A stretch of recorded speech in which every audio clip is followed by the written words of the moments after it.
Okay, in my best McConaughey impression. All right, all right, all right.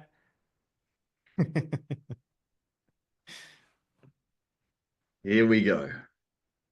Welcome out, everyone. It is day 2 of the message mapping workshop where you are going to find your best converting message combination that nobody else will find for you. And it also really helps with understanding how to reposition your offer and your product as well. Sometimes you'll notice that some of these messages do in fact have you look at like, okay, people really want that benefit in their offer, or they really are responding to this challenge. Let's double down on that. Let's make the product better that really does overcome those challenges a lot more. You can lean into these things. So this is some of the hidden gift that comes out of this testing. So uh, yesterday, probably the best first day we've had. We had, a good group of people that it seemed like everyone was understanding what was happening so far. And so, um, yeah, we're gonna get into it today. And also, I'm seeing some of the comments here, Alexander, same difficulties like yesterday. We'll get there. We'll talk about this specifically. I want to do the story one with you today. If you're willing to come out, Alexandra, because this will help others as well. I did see your message. And so we're going to handle that. Um, Rich, the best day yet. I know where you're getting that from. We're both a part of Brian's mastermind, and he always say this training, this coming up is going to be the best one yet. Um, I'm not stealing that though. I just think that yesterday was the best one. So yeah. Technical difficulties to enter the Zoom meeting. Oh man, that's weird. Same difficulties like yesterday to enter. That's weird. Okay, well, at least you're here. Really having trouble identifying pain points because I'm not my customer. Well, Rajesh, we can work through that. That's a part of what you do. You see, the thing I want you all to understand is market research is this is crazy because this is going to sound blasphemous, and you'll find that I am quite the heretic when it comes to some of this. Although some market research is important, especially if you are an agency or a freelancer that is running ads for somebody else and you're not intimately familiar with all the details of your product. But I will say 90% of research is completely a waste of time. Completely. And we have found this PBC process replaces that very well because instead of trying to go and find out what people are saying or thinking, we just find out what they respond to. And then we follow that. And it works so much better. There's many others actually that this is not something that's popular, but there are many other high level expert marketers that I know of that I have conversations with that say the same thing. They're like, yeah, they, little avatar worksheets and research is cute and cool and all that. But at the same time, you obviously need to do some so that you don't sound like you're out of touch with your audience. But ultimately, putting it out there to see what they respond to and then optimizing from there, so much faster, so less effort, so much better. So I always find that when someone comes to me, they're like, "Well, how do I know you can help me?" And I'm like, "Well, we're gonna find it together. I'm not psychic, We're gonna find it. We're gonna go through a process that allows us to get there, and that's what we are doing here."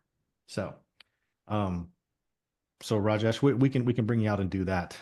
Um, Makes total sense, but thinking the idea is to test is tricky a bit. Well, I'm going to give you guys a bit of a shortcut today, but I wanted you all to work hard through this and make your brain exercise this so that you understood what to do. But I'm going to turn it over to Dr. Nick first, and then I'll be giving you guys that little secret shortcut here midway through. So, on that note, we've seen people post in the group. It's been great.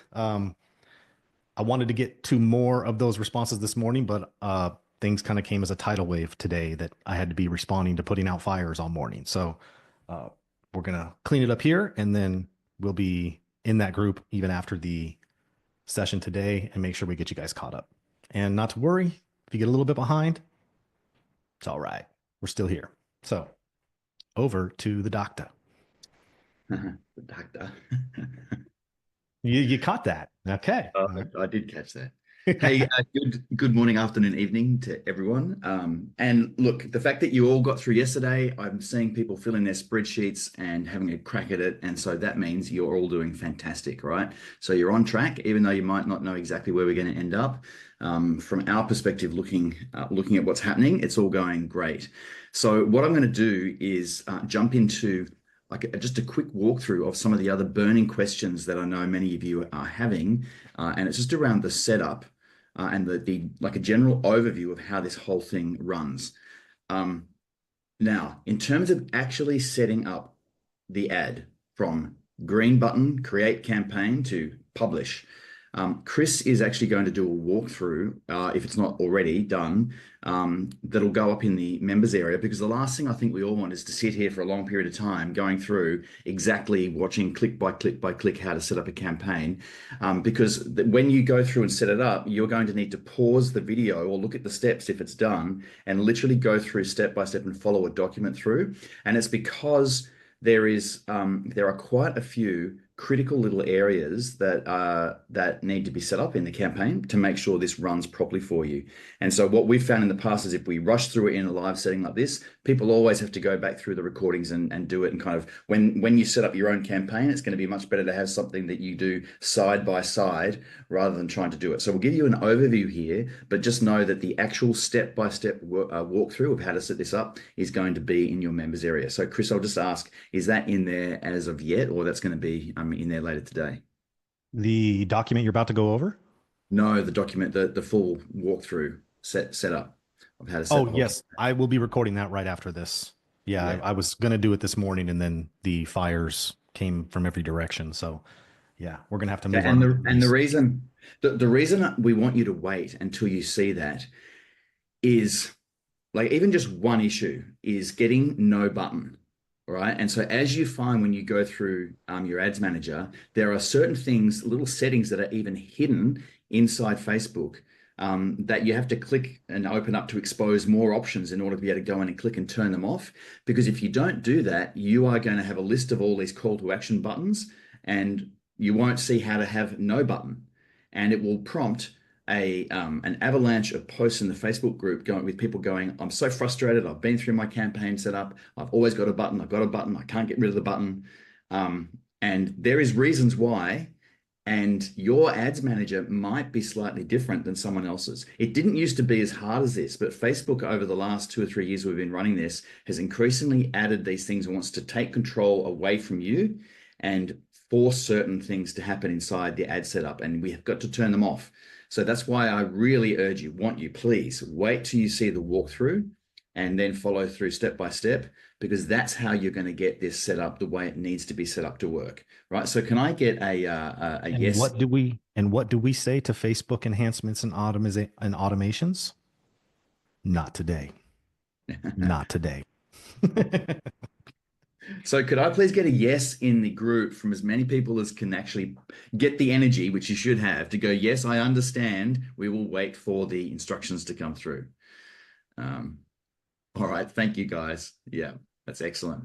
It's just going to save you a lot of pain and Hope you us a guys got lot. my Game of Thrones reference there. Not today.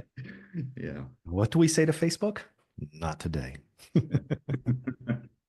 That's got to be the most epic moment when she catches that knife. And that is just like gold TV. All right, let's get stuck into this document. Okay, I'm just going to pull this across here out into its own thing. Oh no, I don't want to install an update. Not today. Not today. Definitely not today during the live. My God. All right. Okay. Shrink that down and pump this up to 200. Yeah.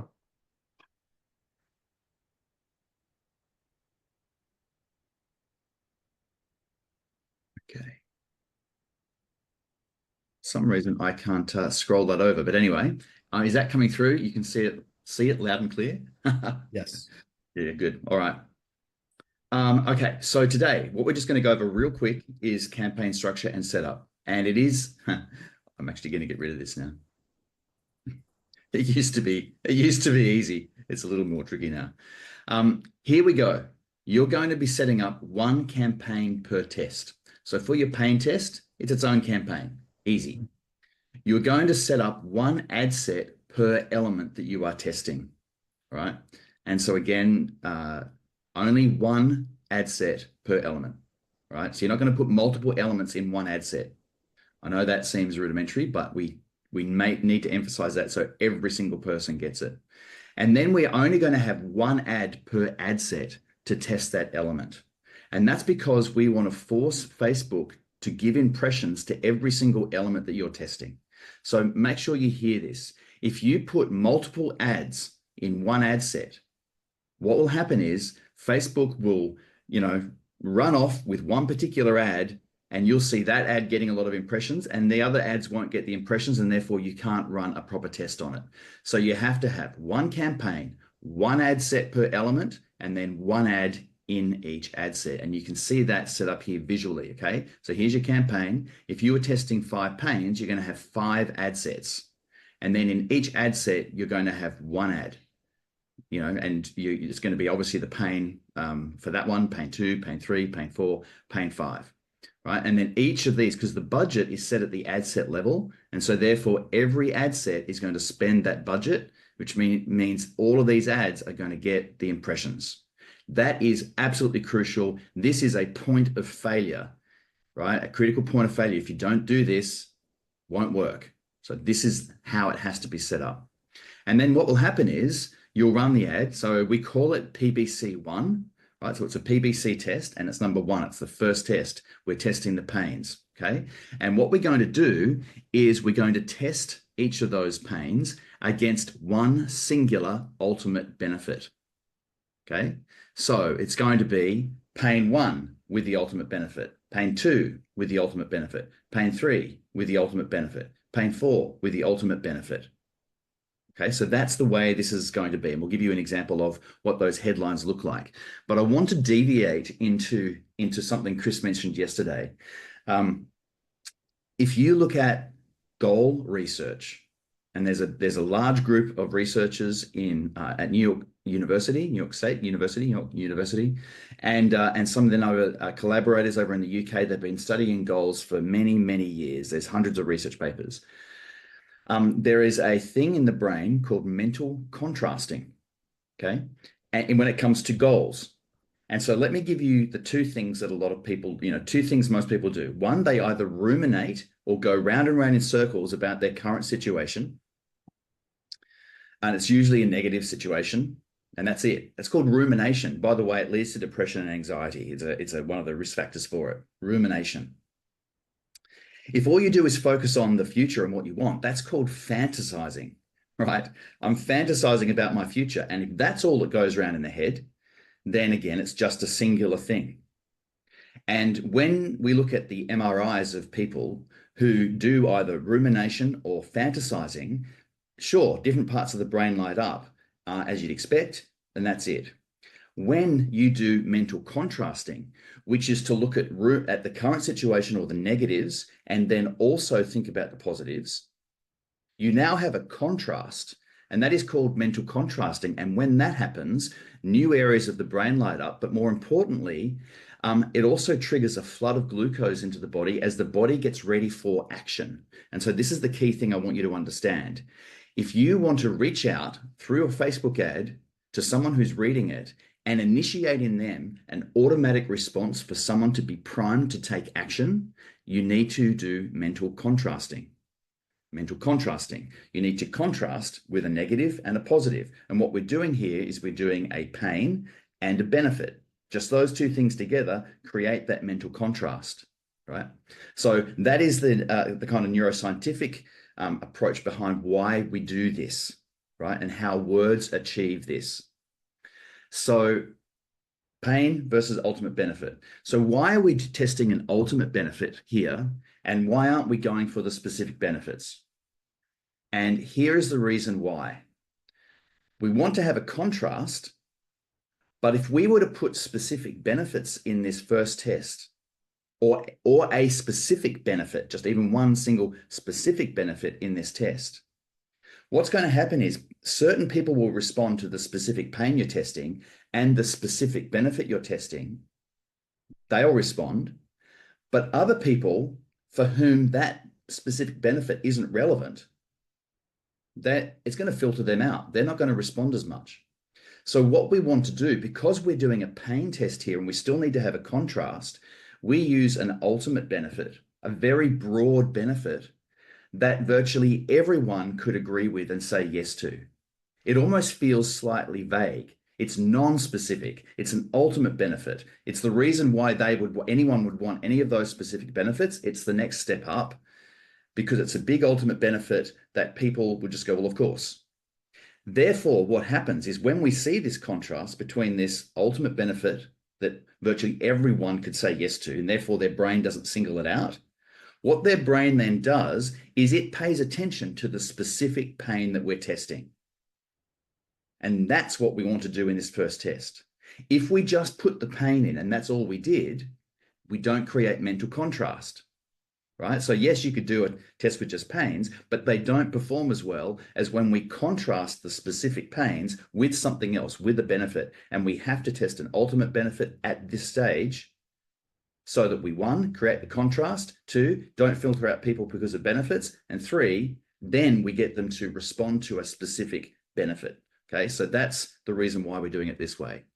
Can I get a yes in the group if you understand that, and if you don't, and you want any further explanation?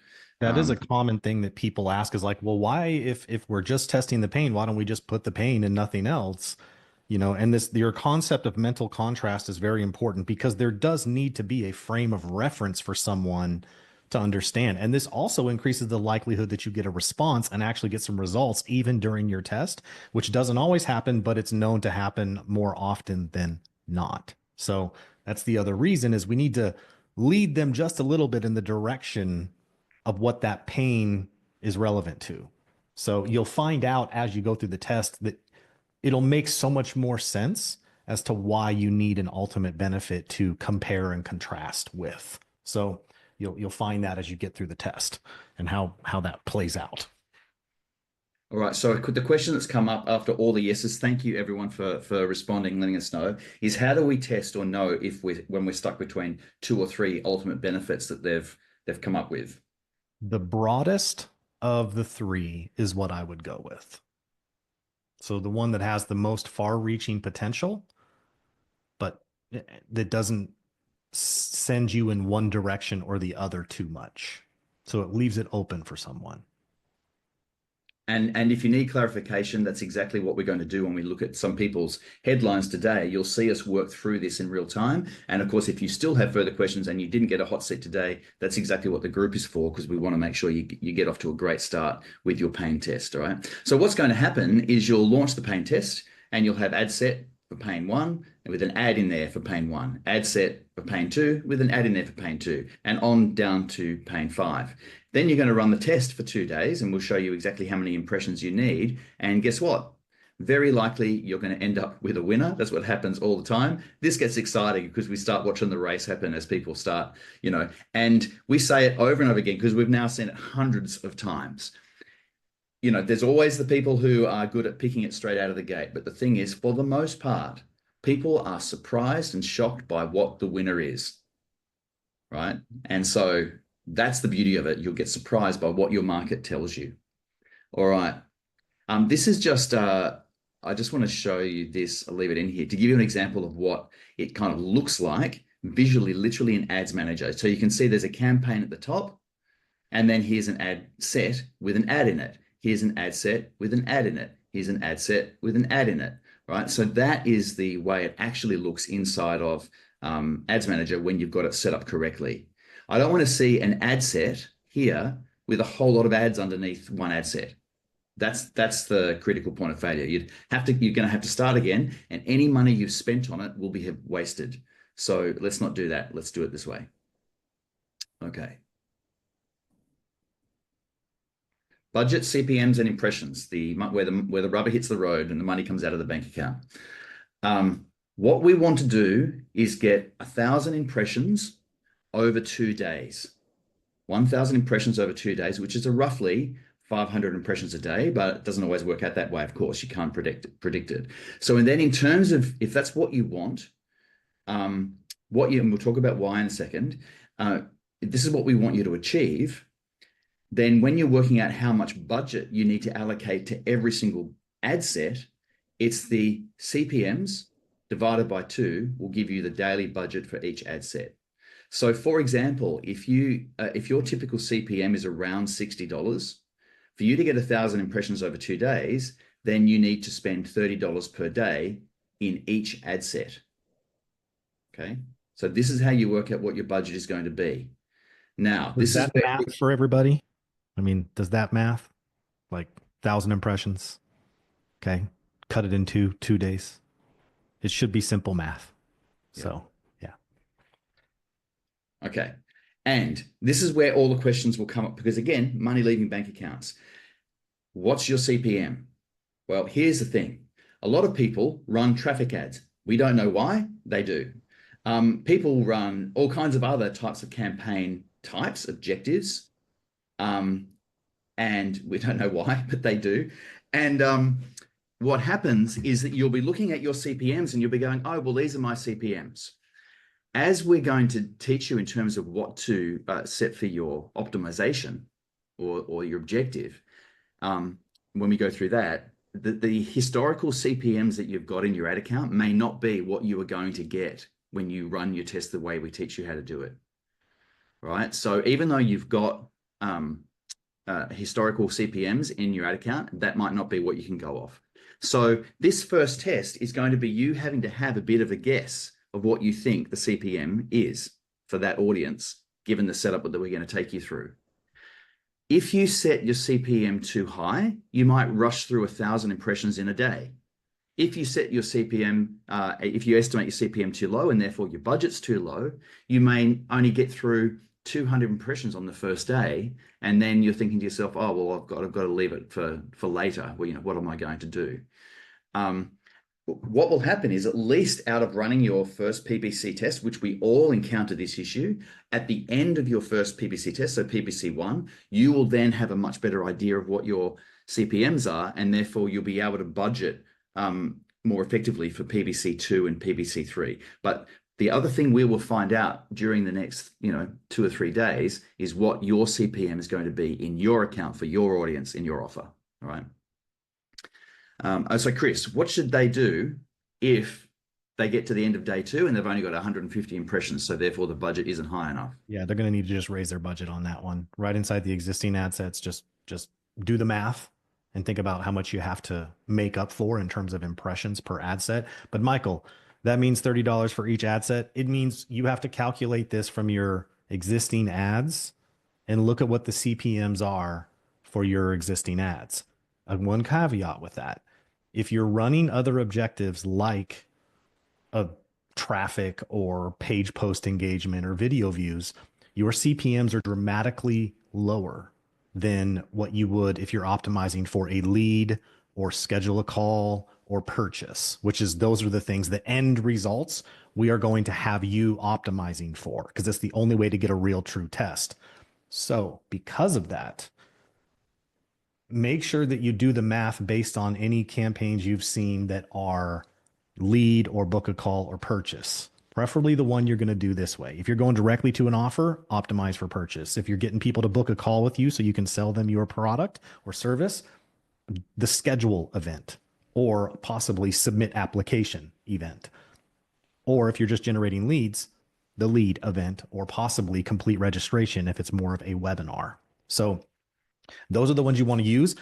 If you need a frame of reference, you want to look at those ads you have ran in your account in the past to get an idea. It doesn't mean that it's going to be the same exact CPM this time around because things have changed, right? Things have evolved and everything does. But that's going to give you the best baseline to guess and give yourself an approximation of what your CPMs will be. So, yeah. Seeing quite a few questions coming in here. Yep. So, Nick, would you recommend setting a rule to pause once the 1,000 impressions is hit over the next 2 days? Here is why I don't like that, Kelly. Because we do have a golden rule, okay? It's in running ads. And here's the rule. Never turn off a perfectly working good ad that's producing. So let's say you start getting some results.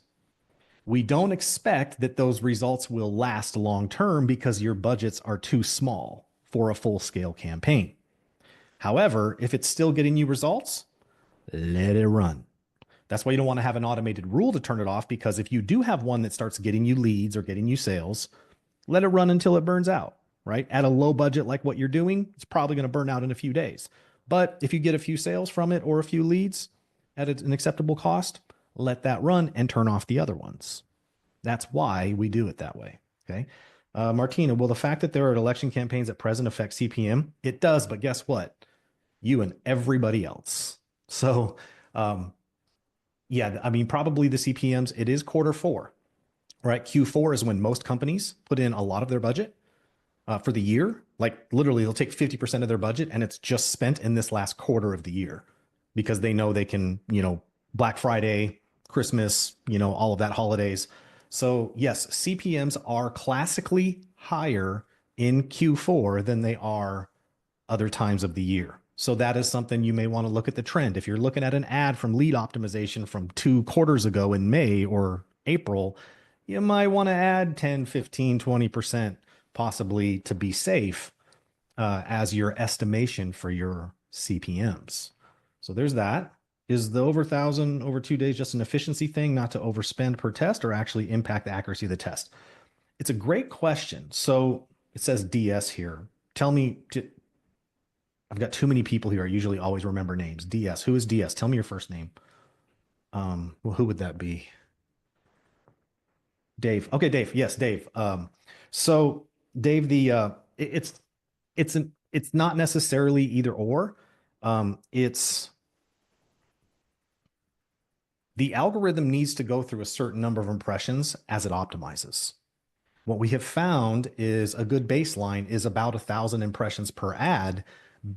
At that point, we know the direction the ad is going, and the current click rates and results are going to be very similar at about that 1,000. Like basically what I'm saying is at about 1,000 impressions, we kind of know what that ad is about. We know whether or not that thing is a dud or a stud, right? A stud or a dud.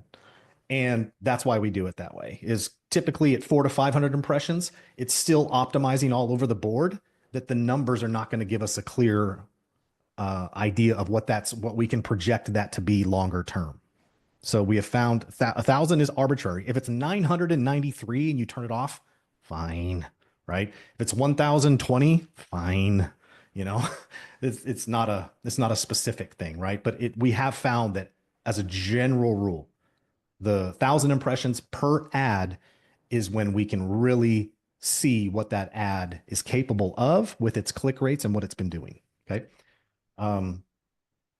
Michael's got it. Curtis, do you know why the schedule event wouldn't be an option for my ad account and how I could change that? It's just that you haven't ever probably used it before. So that might be why. And beyond that, obviously there is about 6 to 7 different versions of Ads Manager out there, which they try to tailor to the type of industry you are in, the different verticals. And so if you're e-commerce, they have some different options. Whereas if you're in, an info, like selling courses, they typically try to set you up a little differently to cater to the things that people who sell courses and info products typically would do. E-commerce is a little different. They have catalog stuff, included in the e-commerce version. And I don't know what version you have. So that's a new one on me, but I've never not seen all of the events be an option for you in there. So one of the things you're probably going to need to do is set the event to fire on one of your web pages so that your pixel and your ad account picks up on that event. So then it will show up in your ads manager, in your ad set section where you are specifying your pixel and your optimization. So there's that. Hopefully that makes sense, Curtis. Rajesh, if our prior ads were not profitable, should we still be using that as the CPM's estimate? That doesn't matter. We're just looking at the CPM estimate. It's that was a different message at a different time with a different creative and all those things, right? My CPM column is blank in Ads Manager. Well, that's a first. That is a technical issue. It should be. You might have to choose different preset columns to where it will finally populate, Anna. But that's interesting because I haven't ever seen that before. And well, actually, I have seen certain columns not populate, but that's a temporary technical thing about data being populated. You might want to close out some tabs and possibly delete some cookies or reset your browser cache. That oftentimes can be some of the issues. Not always, but sometimes. Check the date as people are chiming in to advise as well. Yeah. My question got unintentionally missed right before Martinez. Stephen, what That's was it? been answered now, Chris. That one. What's that? That's been answered now. Okay, cool. 1,000 impressions per ad set. Yes, Steve, 1,000 per. Yep. So if we reach 1,000 impressions before 2 days, do we turn it off? So this is something you want to watch for, right? Because here is a big reason, and a lot of you read this email from me, right? If it reaches 1,000 impressions in the first day, just let it continue to run. Okay, it's okay. There's a major reason where everyone needs to understand this. The algorithm, okay, the algorithm, which is the actual piece, your ad account actually is really what does this, which is we call the algorithm. Every night at midnight in the time zone that your ad account is set to, right? So like for me, I have a Pacific time zone, ad account or mountain time, actually. Yeah, mountain time. And so every night, mountain time, midnight, what happens is any of my active ad sets, they reset in terms of what they're going to target. Because understand the way that Facebook and Meta, including IG, do this is they choose a cluster of data, of behaviors, interests, all of those things that might be in your profile, right? There's actually over 1 million different data points inside of every single Facebook user's profile that they are tracking every behavior, even though they say they're not, and in their interest that you have in your profile, all of those things, all of that is taken into account. And what the algorithm says is we're going to choose these 10 to 15 primary data points. Like it might be a particular interest. It might be a particular behavior that you take. It might be a particular thing about your income bracket or different things like that. And they put together and they randomly choose a set of behaviors and data points to target for the next day, which are different from the day before. This is what happens in learning mode. Once you get out of your learning mode into active mode, it doesn't do that. It kind of defines who it's targeting. But during learning mode in the first 7 days, every day at midnight, your pixel is now choosing to go to different people. And it's doing that to cast a wide net, given a 7-day sample of different clusters and pockets of people to see who responds the best. So that when it goes into active mode, it's like, okay, these were the people that converted the best. We're going to stick targeting more people like this, right? That may come from the people they chose on day 3, maybe day 1, maybe day 2, maybe day 6. So what we have found is we're looking at we're getting as close as we possibly can without wasting money and dragging out the test too long because it is a 3-phase test. So this is why we want to give it 2 days. Because what happens in day 1 is just people who are the low-hanging fruit. That's why typically when you set an ad up, it gets some results the first day, but the results are not as good the second day. Well, usually, right? There's exceptions, but usually. And why is that? Because day 1 is low-hanging fruit. But here's the thing about low-hanging fruit. There's not a lot of it. So what's really happening in essence, here's what actually is happening. The people who are the low-hanging fruit are the ones that are responding to your message on day 1.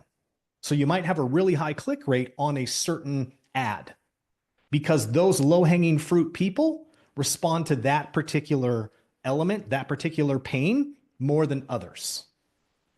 But, and here's the big but about that. On day 2, they're going to different people. And on day 2 and day 3 and beyond, you're going to a larger pocket of people that are not so specific to the behavior of being probable to convert right away, right? That's what day 1, low hanging fruit, is primarily people who the predictive analysis of the algorithm thinks is more likely to convert. All of their behaviors that they've been exhibiting say this person's probably more likely to convert today. They're high propensity, high likelihood that they buy something today. So that's why it'll go to them. But that's only on day 1. So you do not want to build a message around low hanging fruit because those people are gone after day 1. And this is the problem with the 24-hour test that you hear most of the times with, I mean, there's a few different people that say you can test stuff in 24 hours and you're going to get a decent idea. It's better than not testing at all. But because you don't have the luxury of day 2 or day 3, this is why you won't get an accurate depiction of who's going to respond long term. You want the people on day 2 and day 3 you want those people that respond overall much more because there's many more of them. And that allows you to scale up and show that ad. You want those people, you want that message that they respond to be the primary message you use because there's so many more of them to show your ad to because they are not the low hanging fruit.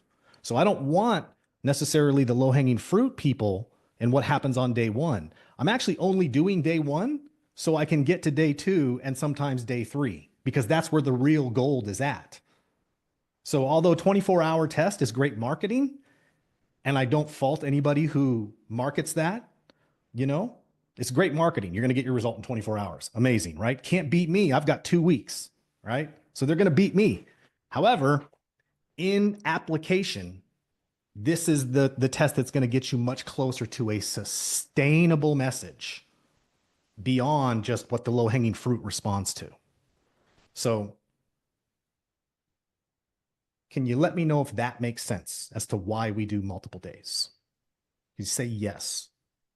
I know I talked a lot, but if not, that needs to be clear. But all right. I can't keep ranting though. Install the schedule event and refresh your page a number of times. It should activate. Yeah. Schedule is also in leads, not purchase campaigns. So make sure you're in the right campaign type. Steve, very good point. Very good point for them. Thank you. Curtis, got it. I'll do some more exploring that on my own. I say not today, Facebook. Check the dates. Could you just didn't have spend for that date range? Could be you just didn't spend for that date range. I'm trying to figure out what that was. That was about the CPMs not showing up. Gotcha.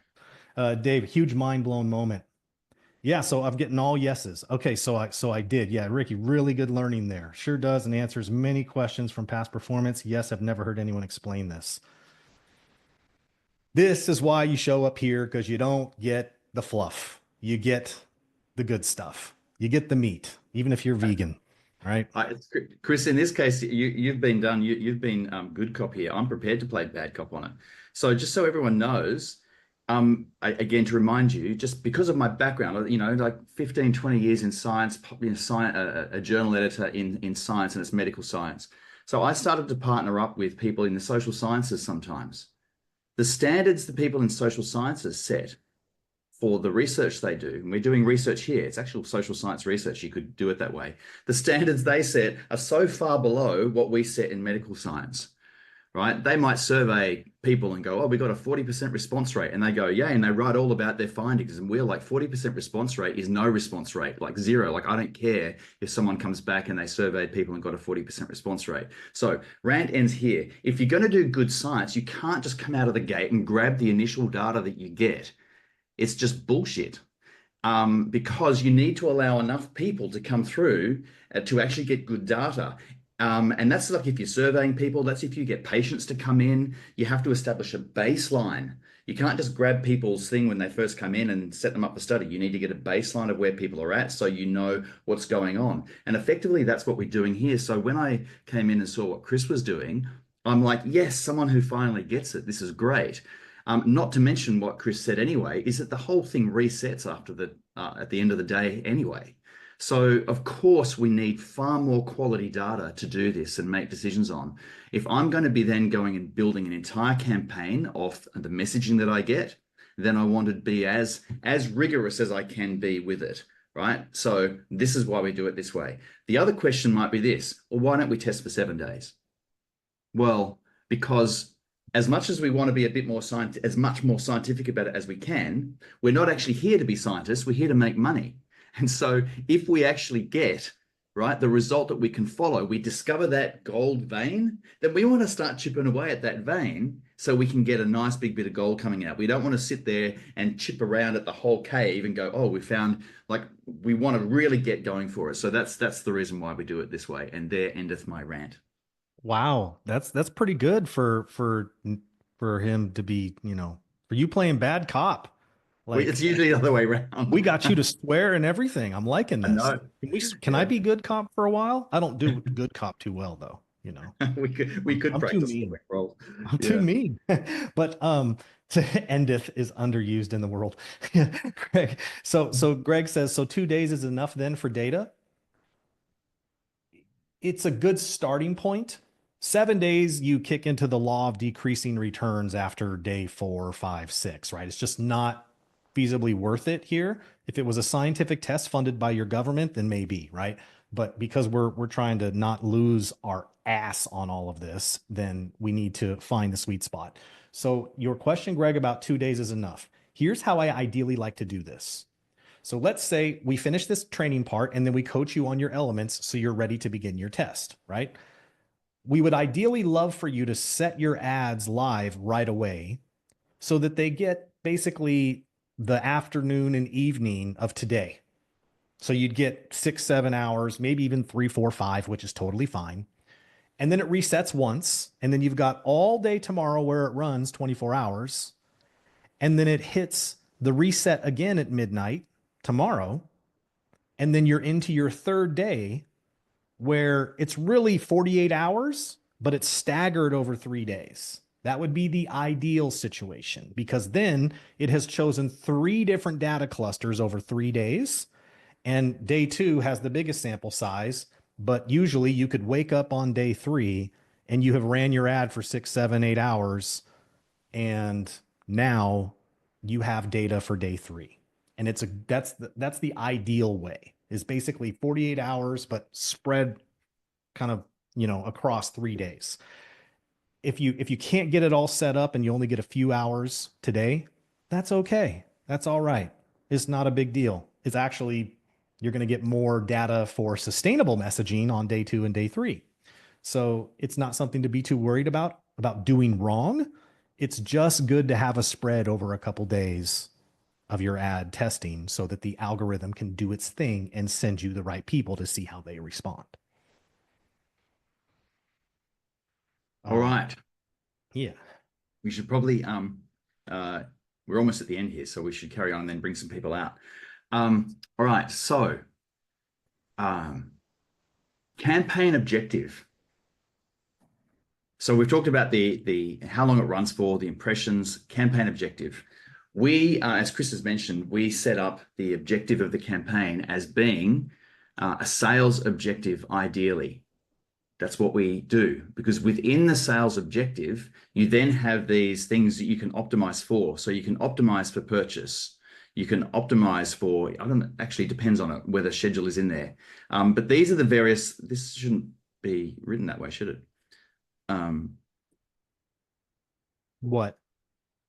Because but I'm just thinking about here, the different ads managers have different objectives listed. So I just want you're going to do that in the Well, campaign. remember there's objective, which is like leads, sales, Yeah, yeah, engagement, and then there's the event, right? So you're correct. actually saying the event right there instead of the Yeah, that's right. objective, which might Correct. confuse people. I think we had that issue last time. So the objective is the main thing in your campaign level that you're setting, which is like leads, awareness, sales. And you're going to Yeah. want to do basically sales or leads, one of the two, whichever one gives you your event that you are looking for, right? Um, yes, So we, perfect. yeah, yeah. So we typically go for sales as the objective because that's what we want.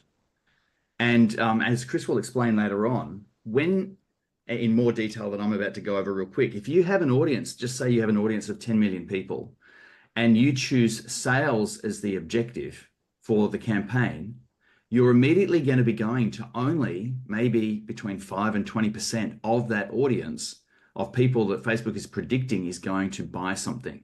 But they are the people that you want to get this message tested on. They're the ones who are most likely to buy.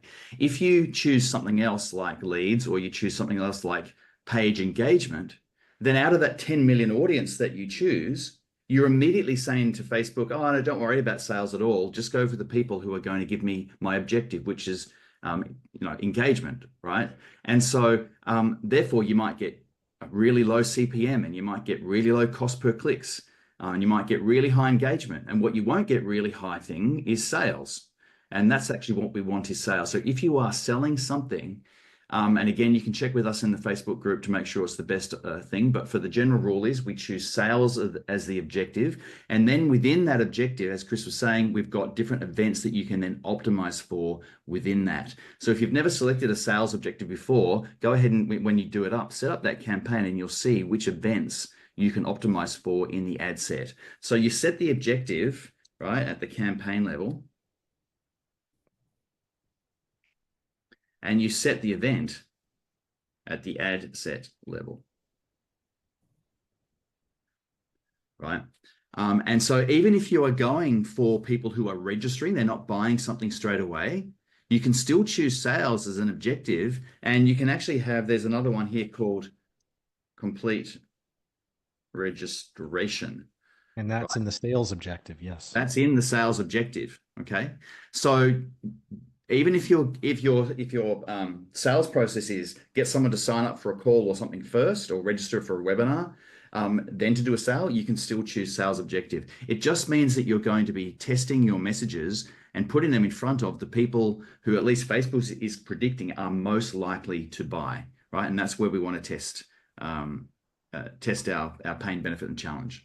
Couple things here in the chat here. So Stephen said, I do leads for high ticket items. Unlikely no one would buy directly from Facebook. Leads are just as good as I'm hoping as an objective. It is, and sometimes it's relevant to do submit application because they're actually filling out a form to talk to someone, right? They're like booking a call, filling out a form. So that could be relevant as well. But here is also, like Dr. Nick just said, to back that up, even if people not likely to buy from to a high ticket thing. I totally get that. However, whenever we have optimized for purchase for a funnel that is either going to a webinar first or going to book a call with somebody, what we have found is the cost to get a booked call or a lead costs a little more, but those people convert at a higher rate and they are worth more. Now, why is that? Right? It's really simple. In the event, that is a behavior that people take. So if you optimize for purchase, then the primary data point that they are optimizing for is the behavior of buying something, paying money for something. The purchase event is fired, right? When they click submit, okay? Because of that, when you target purchase, even if you're not directly getting those purchases every day in your ad, what it's doing is it's sending your ads to the people who are more likely to buy. Okay, so it costs more to get them, but they're also worth more to you because they're a higher conversion rate. Okay, Martina, I saw your question there. I'll get to that in a moment. So even if you are going to lead generation or someone booking a call or someone submitting an application, if you do purchase optimization, you're going to send it to people who are the buyers. And what do we know in direct response marketing? There is an adage that is as old as time, or as old as marketing has been around, which is a buyer is a buyer is a buyer. Okay? What that means is that when you send it to people who show a past history of buying things, they buy more stuff in the future at a higher rate.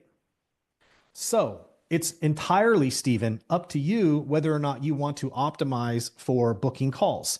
you may want to do that, right? Or just generating leads. However, if you optimize for purchase, and it's completely your choice, neither is wrong, but I prefer to still optimize for purchase because it's going to get me the buyers. And I want to put the message in front of the buyers. I want to see what the buyers respond to, not the people who just opt into stuff and never buy anything, which is a lead event. Well, people still buy, but just not at the same rate of purchasers. So I found that optimizing for purchase puts my message that I'm testing in front of buyers. So my CPMs are higher, yes. So you got to account for that, because when you optimize for purchase, in every set of 100 people, the people who are could buy something, the probability to purchase something is like 5 to 10%. That's it. In that same 100 people, if you optimize for lead, there's probably 20 to 30, maybe 40 that would opt into something. So you're going to get more of those leads. But still, within those 30 to 40, there's only a smaller portion that's going to buy anything. Now, for the long term, if you have a higher customer value over time, you want to generate those leads, because a lot of those leads eventually turn into sales long term if you follow up in emails and you continue to market to them. That is the advantage of optimizing for leads and booked calls or submit application or even complete registration up front. You get more volume, but they typically take longer to convert. But with purchase, they're going to people who have recently bought stuff and are showing to buy stuff. So ultimately, it's not wrong to optimize for purchase if you have just a lead funnel. It's not wrong. It just shows you the better message. But again, it's really up to you in terms of your budget, because they are going to cost more to generate that lead. Like, as a good example, we used to have webinar registrations where we optimized for complete registration, and that cost per lead was about $9. The cost, then we did the same exact ads, same exact post ID, and optimized for purchase. That cost per lead was like $12 to $14. But the actual cost per sale was about 20 to 30% less than the cost per sale was on the lead campaign, because we're going at a more higher concentration of more likely buyers. So it's a trade-off. Neither one is wrong. It's what you want, right? So there it is. And with a low, and here's the thing. Some people say, well, I wouldn't do purchase because I'm not going to get enough of those purchases to make sure my ad gets the 50 conversions per week you need to really successfully scale. That is true.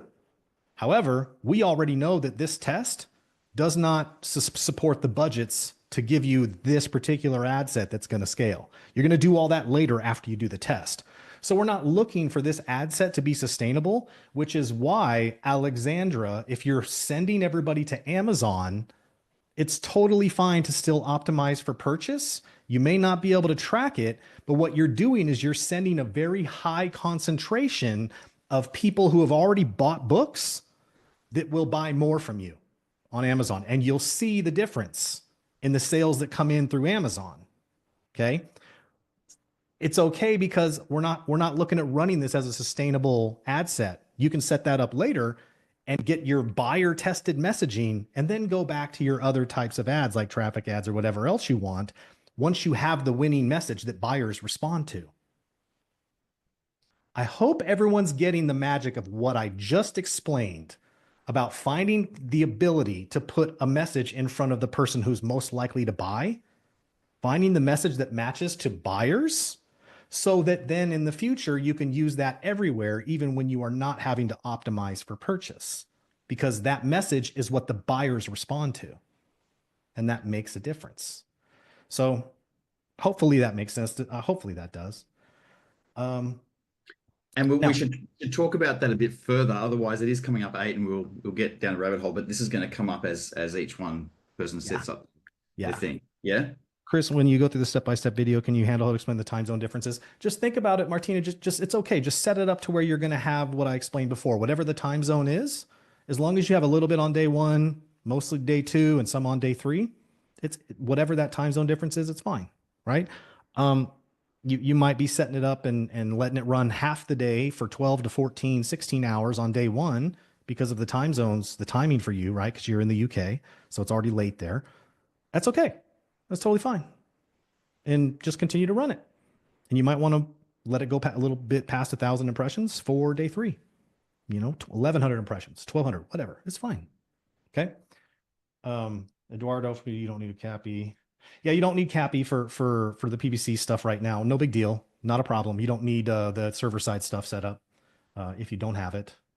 Steven, makes a lot of sense, but if I optimize for sales, but then in my campaign run sales, complete registration, isn't that a disjunct between the data I collected and who it will then go to? This might be something I can input later. I don't want to monopolize. Yeah, Steven, don't worry about that. I'm talking about the event in particular. The sales objective has complete registration and other stuff in there, but the one I'm talking about right now, that's exclusive to the purchase event. Complete registration assumes that these people have bought something, but it's not necessarily optimizing for the people who are going to buy. Okay, so don't worry. It's just the purchase event. Without the pixel, the campaign can't get Amazon, so can't get atrocious cost per click, can't optimize. Alexandra, so here's what I mean. This small test is not going to allow you to optimize anyway. Okay? Because you're only going to run it for a short time. And within those first few days, it's only just going to show the ad to buyers. And then you're going to turn the ad off. This is not the ad set that you're going to be setting a high budget to and running sustainably long term. And you don't even have to worry about it optimizing because you're only running it for a couple days. And it's basically already choosing people. It doesn't even have a chance to really fully optimize and dial in. Doing a 2-day test, maybe 3 with a purchase optimization, going to something that you cannot fire the purchase event to is completely okay for this test. We've done it many, many times very successfully doing exactly this to Amazon. Okay. Talia, yeah, it makes total sense. I see that happening in our accounts too. Martina, you're welcome. Alexandra, I see. Yes. Cool. All right. We got to get into some coaching, don't we? We took a lot of time on that, but we do, but we have not finished what we need to cover off here. Rajesh, if my front is a book and sold through my site, do I show the book in the ad? That doesn't matter. The important thing about your image, about your ad, because we did not cover that, is that it's a natural image. If it shows someone reading the book, if it's a picture of the book, they just have to be the same for everything so that your only variable that's different is your message and no text on your image. So Dr. Nick will explain that here in a sec. Yeah, so the other question you're going to come up with, if we just stick on schedule here, is the audience. So what audience are you going to use? And examples of the audiences you can use depends on the business. If you already have buyers, then this is the audience that maybe you have an audience that's already performing well in your ad account. You could go ahead and use that. If you've got buyers, you could create lookalikes of those buyers. And if you just do a 1% lookalike, you're only going to get about 2.2 or 2.9 million people, which is why we say go higher than that, because we want audience sizes that are bigger, that gives Facebook enough. So like 5 million plus is a kind of a good way to go. If you don't have buyers, if you've basically been doing lead generation, for example, then you might do lookalikes of leads.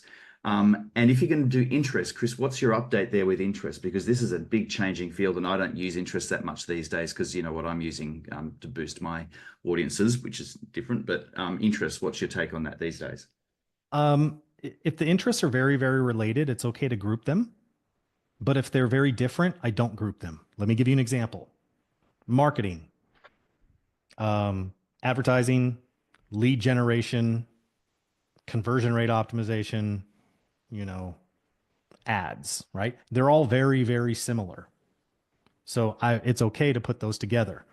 Marketing and then a random interest like basket weaving is not okay to do because you're not specifically telling the direction for your pixel to go and target.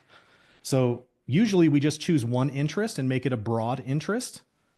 Like usually I would just if for marketing, it's like digital marketing, right? Leave it at that. It can be a large interest, which your CPMs are going to be lower on that than a lookalike if you're conscious of your costs. So it's not a hard and fast rule, but they just need to be very specific to each other. And ideally, at least 5 to 10 million in an audience size. And it can be as much as 30, 40, 50 if you're in the US and you have a larger market. For those of you who are like in New Zealand, I know that like the whole island is like 4 million. It's okay, right? Just see if you can pick the broadest one. And remember, you're only going to get like 5,000 impressions times three, 15,000 impressions. You'll be all right. We just the more liquidity and the broader audience you have, the lower your CPMs might be because the auction has the choice to choose lower costing auctions, which equals impressions, to show people the ad. Yeah, we really need to get into this. So sorry, go ahead. Well, still audiences and other relevant questions here is just, again, all the automations that Facebook want to turn on around that and whether to use Advantage Plus and all that kind of thing. Yeah, Eduardo, the 5% for you is totally fine to do. Totally fine to do when you're in France and it's a smaller audience. If you need to adjust it so you get a couple million, that's fine. So whatever it is, 5%. Honestly, the more open your ad set is, your conversions will go down a bit. Your CPMs will go down a bit if you have a totally large audience or you don't target anybody and you just do like broad, audiences. But it gives your ad set more flexibility to go towards people who are more likely to respond to your message. So it never can be too big. It's just that if you keep it more focused, your costs are typically better. The results you get. So Curtis, audience size is my biggest challenge. I'm a local business where the audience size in my area maxes out around 200 to 300,000. That's fine. Like I said, 5,000 impressions over three tests, 15,000 impressions, right? Even if it's 20,000, you're still going to be fine there. It's not the most ideal, but if it is the situation you are in, then you should test like the situation you are in. So if you only have 200 to 300,000, Curtis, go for it. Feel free. No problem at all. Emily, we're a local business. Should I test a broader national audience? Nope. Just stick with you could probably extend a little further beyond your usual range in your local area. But if it's the same situation with Curtis, you're fine to do that. Even if it's only 50,000, hey, you're only going to get 15,000 impressions anyway. If you have 5 ads, right? If you have like 8 in your test each, then now it's like 8,000 per test, right? So you can do the math on that. And you might want to, only test 4 instead of 8 ads at a time in each phase, if that's the case with a smaller audience. So it's great to have these guidelines, but honestly, whatever your local situation is, you have to test within that because that's the realistic results you're looking to test against. So totally fine. Eduardo, my CPM is under €5 for 1% lookalike. That is awesome. That is really well. Is that for traffic ads or something else? So that's the other thing is if you are doing purchase optimization or lead optimization, it would be more. Okay, so purchase right on there. It's awesome. Yeah, awesome. Okay, I think I don't have any lookalikes. Should I pick interest or use automatic targeting? Marco, I would just pick interests that are closely related, but a big enough audience. Yeah. All right, so moving on to creative. Any other questions about this? Bring them over into the Facebook group so we can answer yours. But moving on to creatives, here is the key thing here. It's going to stay the same for all ads in every single test. And you're using an image, not a video. Correct, right? So I'll even put this here, right? So it's clear, image, right? A single image is going to be the same for all. If you go in and you change your image in PBC2 when we're testing benefits or PBC3, you're now comparing apples to oranges. We have to have that image remain the same for all ads, all ad sets, all tests, which is really good for you because you've only got to choose one and that's it, right? The rest of the focus is on the words that are set in context. As Chris said, no text on the image because we don't want that image to be the main reason people click at all. We're wanting it to be the context set in the above creative headline, below creative headline. No video at all, right? So again, that can be a relief for a lot of people because creating videos just takes more time and resource and effort, yet we get amazing results just even with images. And a video affects the way people get the overall message. Like the video is inserting another variable that you do not want to test yet. You want to isolate. Literally, if we could do these ads without an image or a video, I would do them because we're wanting the message to carry the response. We don't want the image. We want the image to be very neutral. We don't want it to necessarily even lead you down too much explanation or understanding. That's why we don't put text on image because that mixes the message, right? So, yeah. Preferably having nothing that looks like an ad. Right? Because we're not wanting it to scream ad to someone because that also filters people out. We're wanting to get the words to do the work here. here's the other thing, nothing that falls into the too cute not to click category. Don't you So dare upload cats or yeah, kittens. you'll just get junk traffic, right? Um, but this is just to emphasizing the point further. Oops. No clickbait, right? So nothing like that at all. So anywhere you've been before where they've told you the creative or the image is the most important thing, yes, later on down the track, we do image testing. And we've got a whole workshop called the Neurocreative Workshop, which is all about the images and what impact it can have on a neuroscience point of view. But right now we're testing the words, right? So if you're wondering, something simple that represents something positive about you or your brand, right? As a general idea. And if you come up with a couple of images and you want some feedback, go ahead and post these in the Facebook group, and we can provide that feedback. Yeah. What you'll Dave, find go ahead. Yeah, go ahead. when you upload those images, Facebook is going to want to have all of these standard enhancements applied to the images. Maybe they'll crop it. Maybe they'll make it brighter. Maybe they'll want to put text on it. Maybe they want to do a whole lot of things. They all have to be turned off. And the reason is, if they're turned on, you won't have the opportunity to have no button. Right. And this is why Chris is going to go through this walkthrough, and that'll be in there to show you how to turn all of these off. Otherwise, you'll be stuck with a button and then you'll be wondering why on earth. And it's because you're going to have one of these standard enhancements is going to be left turned on somewhere. And that's why you won't have that option. Well, it's more so about like the test, the text itself. It will do the like text optimization thing and Oh, try to, that's it. yeah. I mean, that's the main reason why, because you can do some of those enhancements and you can still not have the button show up. But it really comes down to the text. If you can scroll back up there, this is an important point. There is a very important thing here. There is a text optimization enhancement. What it does is it rotates whatever your below creative headline is and your above creative headline is. And the problem with that is that it doesn't have any body copy in that, and we don't want you to get stuck into that. Okay. Now, the other thing here is Dave just suggested something I wish would not have been suggested to even give people the idea to do it. And he says, why not use the message in the image as text with blank copy? There's a couple things with that. For one, Facebook's algorithm cannot scan the text as easily, depending on the font, when it's on your creative, which means it can't as well understand what the context of your message is. So it cannot then go out and find the right people it thinks it will respond to. So you're hampering the optimization if you don't have the text in the text description field above the image, right? And if you put text on an image, this is not so true for Instagram, but we're not testing with Instagram right now at all because the formatting is just messed up depending on how we test. We're only doing on Facebook right now. We'll get into that. But understand this, with Facebook, you want the text to be in the description so it can optimize, but it also does not look like an ad because you get mental resistance and then you don't get a true click from people. If it looks natural, they have less mental resistance and your click rates are higher. Now, that's actually a great tip for running ads long term a lot of the time. And when you get into other formats, you can always do text on image when you get into IG and other stuff. But right now, we're wanting to isolate this message and let the message move the person without anything else moving it. Now, your next point there that you asked Matt about, I've been able to run ads with no image. I know that there's a way to do that.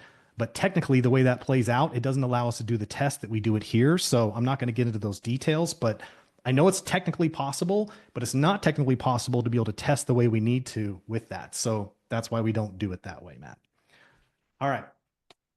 He said, gotcha. Cool, cool. So if we're testing a book which has text on the cover, would it be best to just have a person reading our book? Yeah. If you have an image like the book that has the text on the book in the image, that's totally fine. That's totally fine to do. But just don't put overlay text on your image because right away it says to someone, oh, this is an ad. On Facebook, the native language of Facebook is not about having text on image. Okay. Text on image says I'm an ad because that's all people do when they're running an ad is they make these commercialized graphics with text and image. And then you're going to see, go look at your ads that have that on text on image and see how low your CTR alls are. People don't even read it. Okay. It's very low. You just get the direct few people that click a link right away out of curiosity, right? You don't want to deal with that. I mean, the answer to that, have cute stuff on the book cover though, Totally right? fine.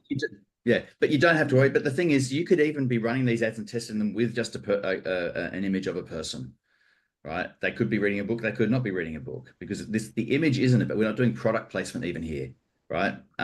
It's really just about a neutral image. All right.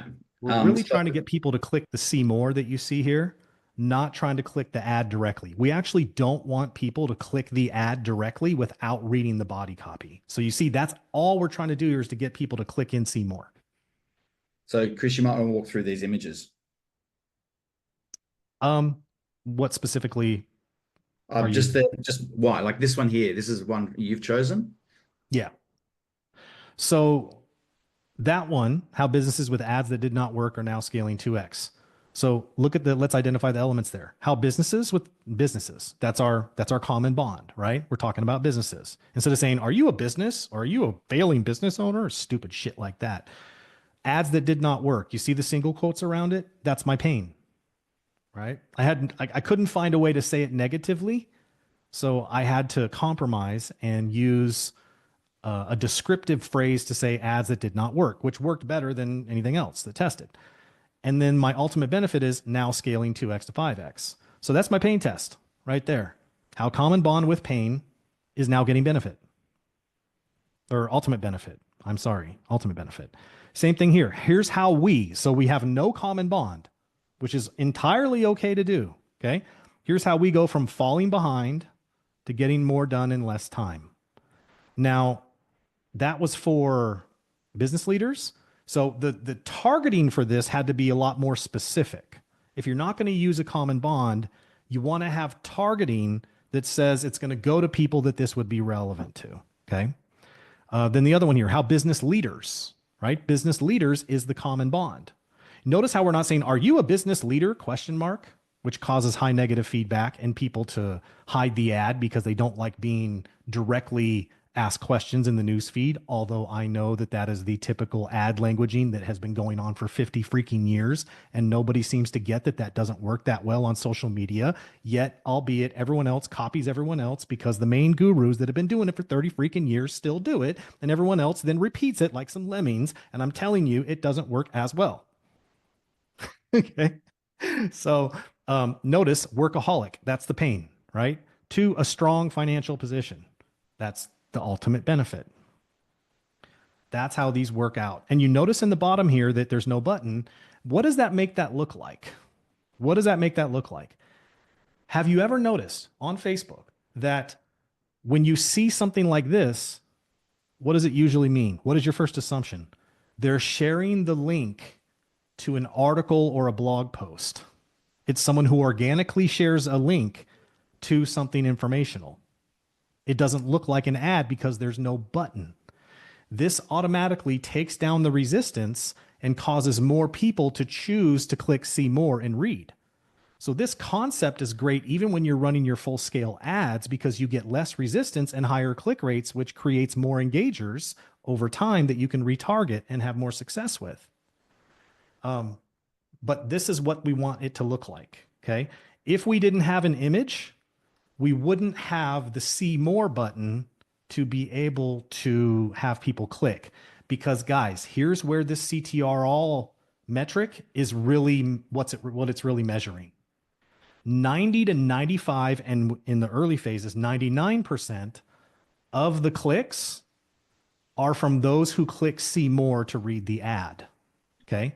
The CTR all measures people clicking any click on the ad, right? It measures clicking the link. It measures clicking the image. It measures commenting. It measures liking or reacting. It measures all of those things. However, it takes time to build those up. So usually within the first 1,000 impressions on most ads, you might get a comment or a like or a couple reactions. No big deal, right?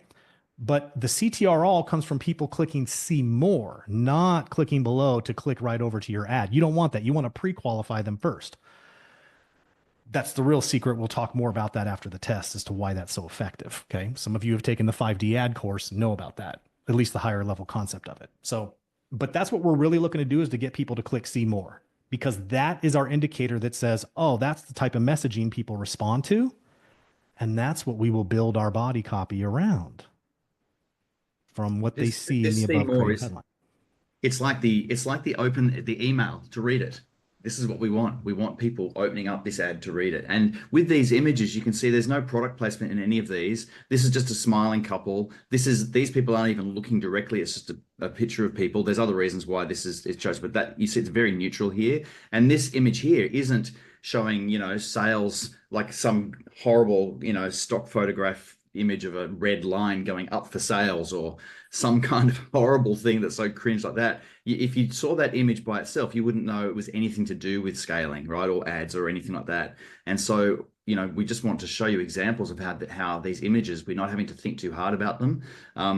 They're just kind of neutral images. And you'll see on all of them, no buttons. Okay. Okay. I think we might leave this bit out, Chris, because time-wise, and also you're going to go through all of this in the walkthrough that you do anyway, which is great. Yep. Take out all the enhancements so that your button, you have the ability to still select no button. Yep. Exactly. Right. So this is all just examples you can see where we've got no button in all of these ads. I think that's it. You're going to go through. You want to take out that, optimize text per person stuff, because that's where they start messing with your text and changing it. And you can't have that during the test. So folks, don't worry that I've just ran past that, because even if I went through that, it wouldn't stick as much as the walkthrough that will be in your members area. But here is the key thing. And you're also going to get this document in day 2 as well. So yeah. This is the option that you want to see when you look at the call to action. At the very top, you want the no button option. All of these are buttons. If you choose them, this is what's going to show up as the button. You want to be able to tick no button. And then that's why you'll get no button, right? Showing up. That's what we want. Okay, with your ad copy, because I think this is the last thing really to get to here, your ad copy overview. You are not going to be measuring the CTR link click-through. Remember, we said this isn't about people clicking through to the website yet. It's about people engaging with the ad. And so that's not the primary measure yet. It will become that later on when you're writing the ad. But right now we're measuring CTR all, not CTR link click-through. Okay. Because remember, whether you get a conversion or not isn't the point yet. And I know it can feel this way, but we've got to slow down to speed up to actually get the messaging elements that work. So when it comes to your ad copy, if you've already got some ad copy that is working for you, please go ahead and use that. Otherwise, we just need a general paragraph or two with some info about your offer. Because again, we're not really measuring it going across to your page. We're measuring which elements are winning with the ad, okay? You will want to include a link to your conversion page, right? You can have that in there for sure, but I don't want you to overthink the ad copy because it's not the point. And as we say all the time, if you catch yourself overthinking this, then stop it. Because as I said at the beginning, remember, perfect will fail you, but only 100% of the time. So we just want you to be able to get some good ad copy, just general ad copy in there for it. As I said, if you've got something that's working already, use that. Here's an example of what you could do, right? If you don't have any ad copy written, and like Chris said, you'll get this document. Just a few sentences describing the person's symptomatic, painful situation. A few sentences describing your solution. A couple of sentences describing why it's different from the competition. And then a link with a call to action. All right. So that's all you need to be able to do. We're measuring the engagement of the elements with CTR all. We are not measuring a link click-through rate. Now, if you have a book, for example, and you're going to be wondering, well, how does this work for a book? We won't go into it now for everyone unless we get, I think there's some authors here who jump on. And also, Chris, I think one of the authors has left a question in the group, so you could answer this specific thing in their post in the Facebook group as well. But this is, again, what Chris has done here for authors is just genius. I love it. And it's blown other authors away and they get great results with it. Here is the other big point of failure. The placement for this is the Facebook news feed only. No other placement. Now, as you know, if you've been working in Ads Manager, when you go in there and you set up a new campaign, Facebook's going to have ticked all the placements. And you've got to go through and untick them all, right? Because we just want this to be in the newsfeed only. That's the only place we want to spend money because that's where we're going to get this tested. So just newsfeed only. right? That will be in the walkthrough about how to do that. And I think I don't need to show that. That was just examples. So um, the homework that you're going to have, and we are going to now bring some people out and go over this. The only homework, the only task you have for today is to set up a PBC test and set it live. That is the thing. So it goes live today. If it's late where you are and you need to get to bed, then just get up first thing in the morning and do it in the morning. So that's the task for everyone today, is to going to be able to set up your PBC test and set it live. So in order to do that, you'll need to look at the walkthrough. That'll be in the members area straight after this. And now let's answer questions and bring anyone out who wants to stay on and go through their pains. Or you're muted. Chris, you're muted. Okay, so here's the thing. I know that we promised 90 minutes on each of these sessions.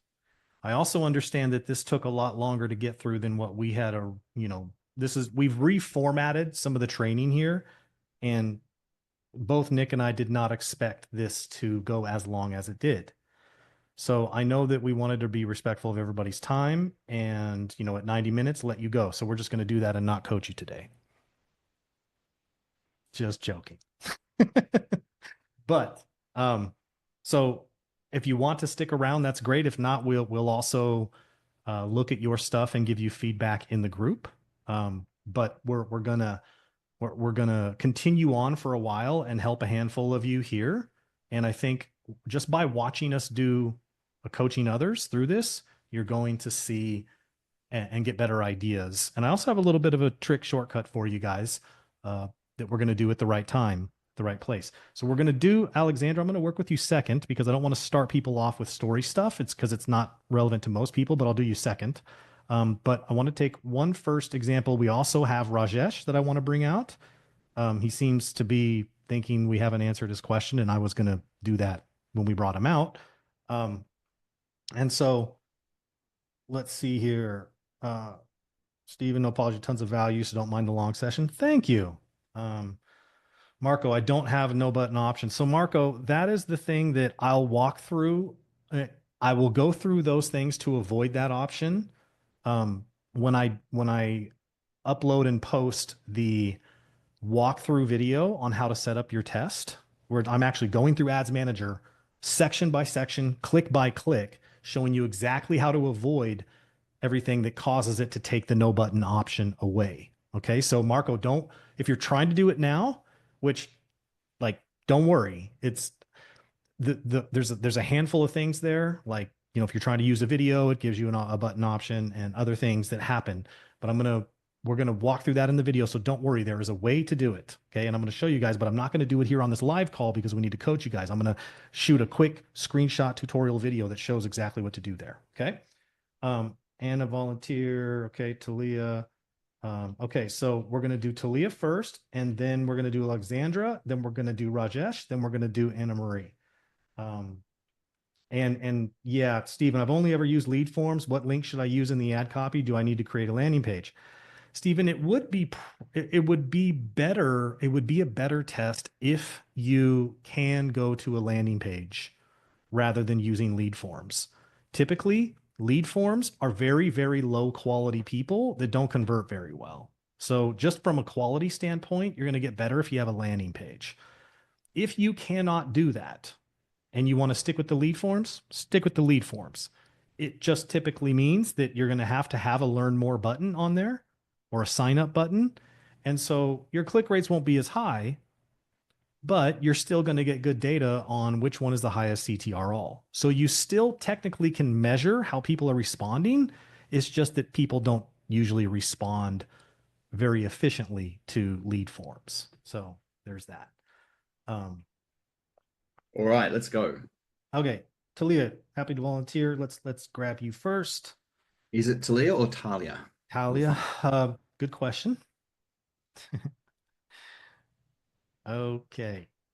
So what we're going to do is we're going to bring them out. We're going to have them share their screen and we're going to talk through some of their elements. And this will be the fun part.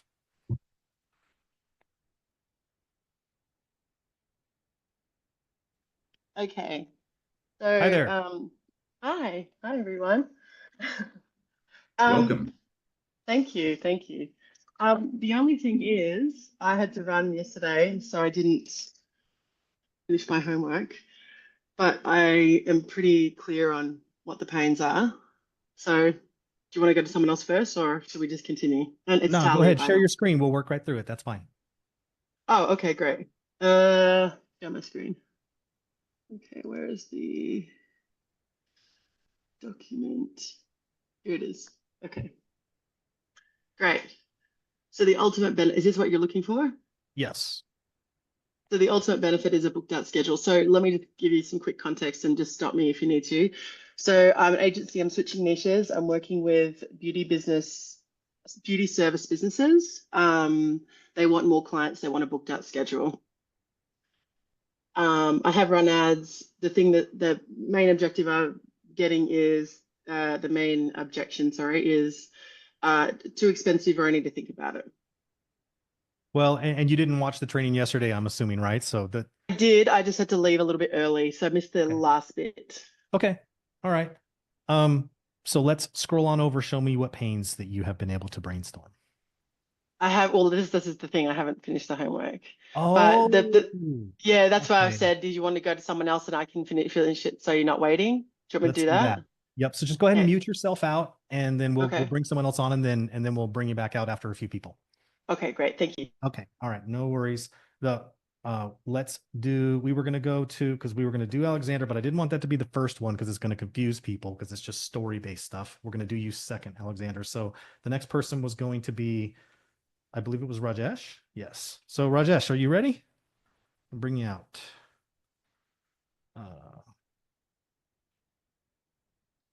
Let's do it.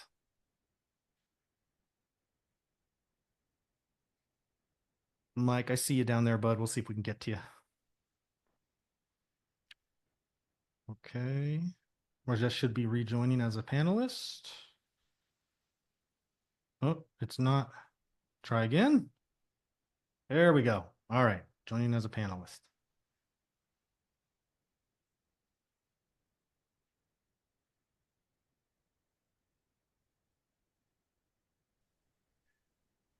Oh, hold on.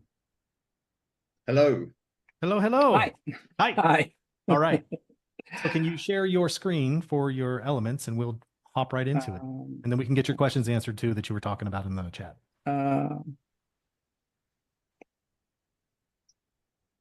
Okay. Okay, I think that's it. There it is. So I'm still working on this, and I have so my business is I help active investors understand how to think about stocks the right way.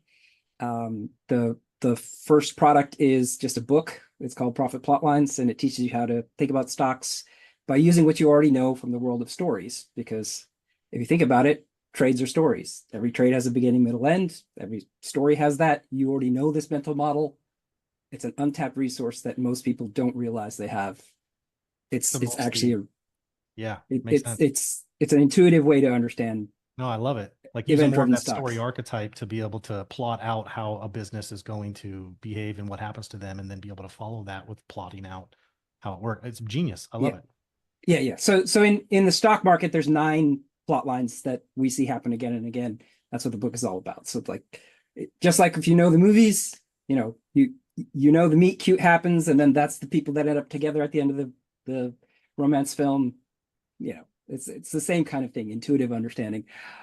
My problem is that I've done this for so many years that I'm an expert, and I've forgotten what the actual problems that investors that are struggling have. I You're in the take right stabs place. at this. I take stabs at this, but I always feel like I'm either simplifying it too much, or I'm just not catching the thing that's actually like the pain, right? I know the problem. Their problem is that they don't have a good conceptual model for how to think about stocks. And the reason they have that problem is because they're reading the same books, and the books are teaching them the same stuff. And technical analysis, fundamental analysis, all of those tools are focused on what's already happened in the past. So my point of differentiation is that why plot lines? Because plot lines are all about taking a situation and predicting what's going to happen in the future. That's sort of the the basics of mechanism and all of that stuff. It's the I pain. gotcha. I gotcha. You don't have to over explain. I got you. I totally got you, my friend. No worries. Yeah. So It's okay. inconsistent trading results. One thing that I have heard from the few discovery calls I've done is information overload. Like people that are actually active investors. So this is not really the beginning investors. This is people that are you've been Yep, trading I for a would keep that while. one. You've been trading for a while, and you've kind of had your ass handed to you a couple of Yeah. times. So they're the ones that are like, okay, I know the profits are there, but I don't know how to get to them. Sure. Right? Like, there's just too much information. What do I do? And that's where it's like, okay, systematic process is the thing you need. That doesn't sound sexy, but like, here, it's plot lines, trades are stories. That's so. I get it. We're only really focused on the pains right now, so we don't have to do the entire offer right now. It's okay. Okay. So the thing I'm looking at is information overload is good. Trading mistakes is good. Missing out on big moves. I would find a way to restate that with less words. You really want to keep this down to 2 to 3 words. So I would probably say missing big moves or missing big trades. It's 3 words. Okay. Chasing stocks. I like that. Feeling the market is manipulated. So you could just say market manipulation. Yeah. Okay. So you got 5 there. Lack of confidence, trading confusion. No, those are internals that, like, yeah, it's there, but the other things people are typically going to respond a lot more to. Inconsistent trading results. I would see if I could find a synonym for inconsistent, because it's so many syllables and so many letters, and it, cuts down on the room you have for the rest of your elements as you build this out. So I would see if I could find a different word for inconsistent. And then trading results, you probably could just say results. If you're going to use like a common bond, like say traders or beginner traders or, something like that, then you don't have to say trading results. You can just say, whatever word results, right? Inconsistent results, but replace inconsistent. Make sense? Okay. Yep. You're Yep. Absolutely. You're right on, my friend. This is like spot on. Okay. This is what we want to test. All right. It doesn't feel like I've done anything here, but okay. I appreciate that. So your ultimate benefit: master the markets, trade with confidence, reach your goals, control your destiny, be admired by others, provide for your family, leave a legacy. Yeah. I would look at the most overarching one there. Which one would you say is the most overarching broad one? I mean, it's the sense of mastery is the thing that if you're an active trader, like that's where you're trying to get to. I mean, yes, it's you want wealth. But what and all does of being that a master stuff. of the market give you? I mean, it's different for everybody, but it's like it's freedom of it's the control your destiny thing, right? It's freedom. Okay, so financial freedom. Yeah, yeah. The problem is financial. There's some FTC Right. issues about what I can and can't say. So I would it's probably like, do the leave a legacy if it was my personal one. okay. Yeah. I mean, that's where I eventually want to get to. Like, I want to figure out how to get the right messaging to find that audience. I've just never have had the Well, process that's what we'll do in the benefit test. So what we're going to do now is we're going to go really broad, and then in the benefit test, we'll come back and we'll test a lot of these things that you even have in your ultimate benefit column. So we'll get there. Okay. And we'll do that when we debrief the first test. But I like what you have now: predict stocks, consistent trading results, anticipate big stock moves. Anticipate. See, we're going to have to find a way to see if we can get that cut down a bit, right? Because the context of trading will be in place because of the pain. You might be able to say just anticipate stock moves. That's still quite a bit, but might want to see if you can find another word for anticipate. Consistent trading results. I might even say like consistent. There's other words for consistent. Solid, stable, stable results. That might be one. Nice short 2 words would be ideal. That way you can mix and match. Predict stocks. Yeah, I like it. You're right on the right track here. Okay. Two things that come to mind for me with pains that I hear people in my network talk about is they seem to manage to hold on to losers, so holding losers. And the other one they do is that they overtrade. And so in terms of pains that at least experienced investors would understand is that they tend to get stuck holding losers. They don't know why, and or they're overtrading. So they could just be other pains that may be relevant. I don't see them in your list there. Yeah, yeah. And in the impact, I have the winners turning into losers, which is So I tend to be too long-winded, and then I have to work at shortening it. But yeah, that's totally fine. So what I'm going to do here is say so Stephen, about creating landing pages. I don't have any resources right off the top of my head, so maybe somebody in there can answer that. But So there's a couple people that are helping out in the group. Kelly said peace of mind. That could be a good ultimate benefit as well. You could choose to leave a legacy, peace of mind. Peace of mind is a little bit more broad meta, but honestly, leave a legacy is kind of like typically that will apply to people who have kids. Not everyone does yet. So you might get the 20 something traders that might not have kids yet. So it may not work for them. So peace of mind might be a little more broad. Depends on who you're targeting, right?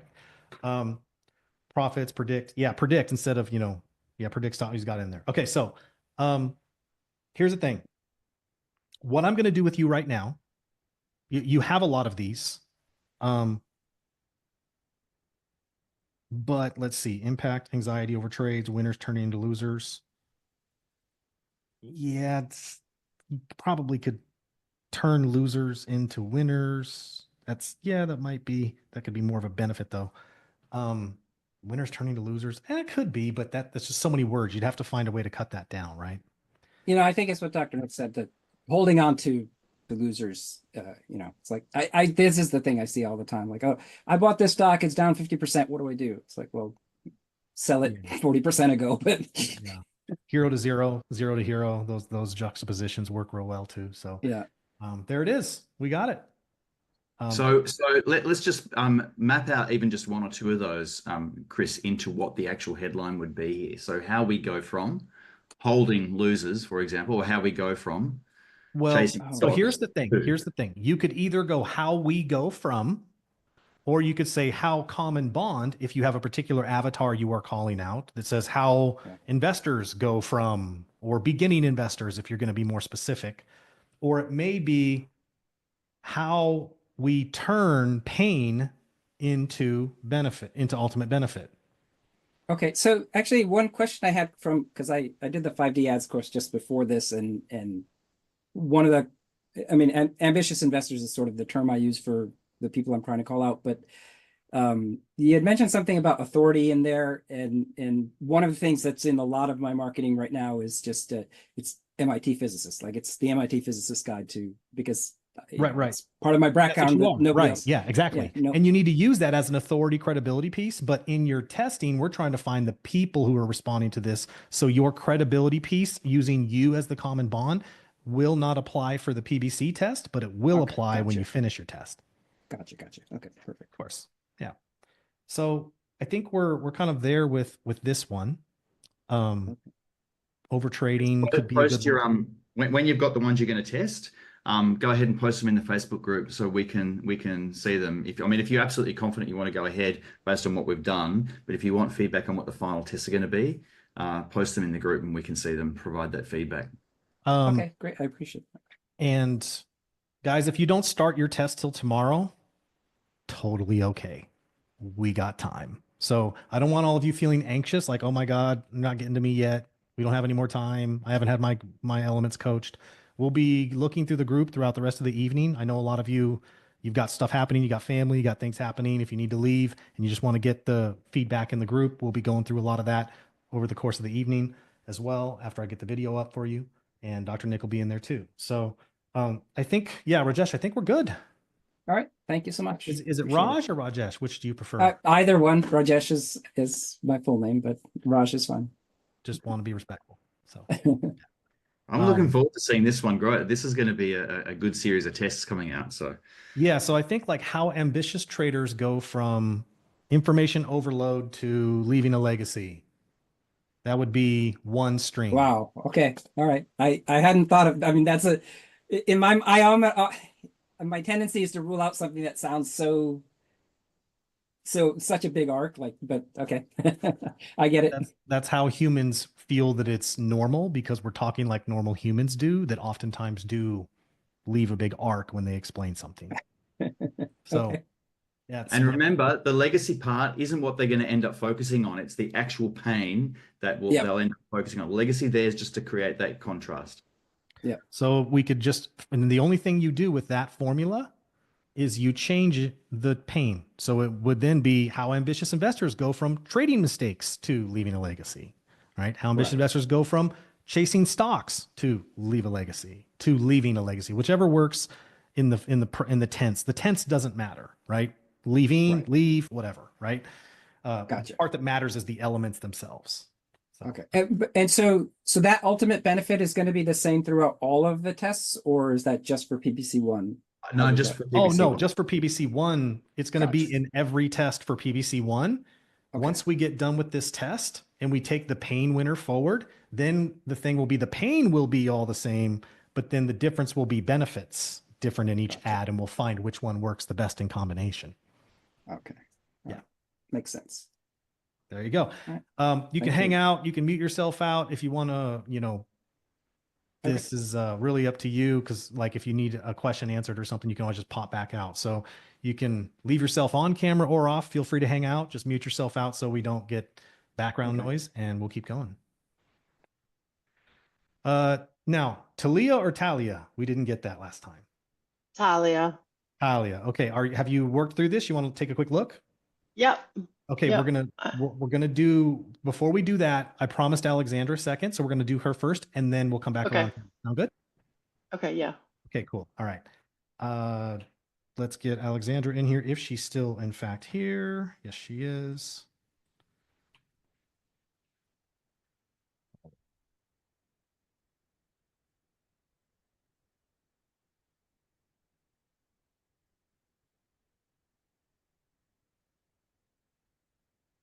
Um, let's Hold on a second here. Right. Hi. There you go. Okay. How do I actually share my screen with you? Ah, here, okay. Yes, just go ahead and share. It's for weird. I'm not finding the place to actually stop the screen share. Raj, can you go ahead and stop your sharing on your side? I'm wondering, that's so weird. It usually gets me an option to do that. I don't know why it's not letting me. That's a weird option. Wow. It's the last time I update right before a call. All right. So I'm looking for, this gives me the option for new share. So There we go. It's good. all right. Yes. Okay. All right. Okay, so I'm a cozy mystery writer, and I want to promote a series which is like a cozy mystery with cats and dogs. And you Chris, sometime told me, okay, I can focus on the characters' problems, but I think it's actually better to focus on the reader. So I was thinking, okay, so the cozy mystery reader, I'm taking them from either boredom or stress to like having No, armchair. No, this is so the you common thing that every okay, author comes in and tries to do, okay. and So and rather it doesn't. focus on the Right. to We focus want to. on this on the series hero or series protagonist, but they are a cat and a dog. So, That's fine. That's fine. okay. Yeah, So I want you to think about it like this. yeah. Think of a movie, okay? Mhm. And what you're creating in your above creative headline is the movie trailer, Okay. except it's in words rather than Okay, so picture. the blurb actually then, right? What's that? The blurb of the book. We call it a blurb, not a trailer, if it's a Yeah, book. that's Oh, no? true. Okay. But what we're looking to do is, so let's say there's a in every story there's a conflict that happens, right? There's a reason why the hero, whether it's the cat or the dog or whoever, is in fact wanting to go through this journey.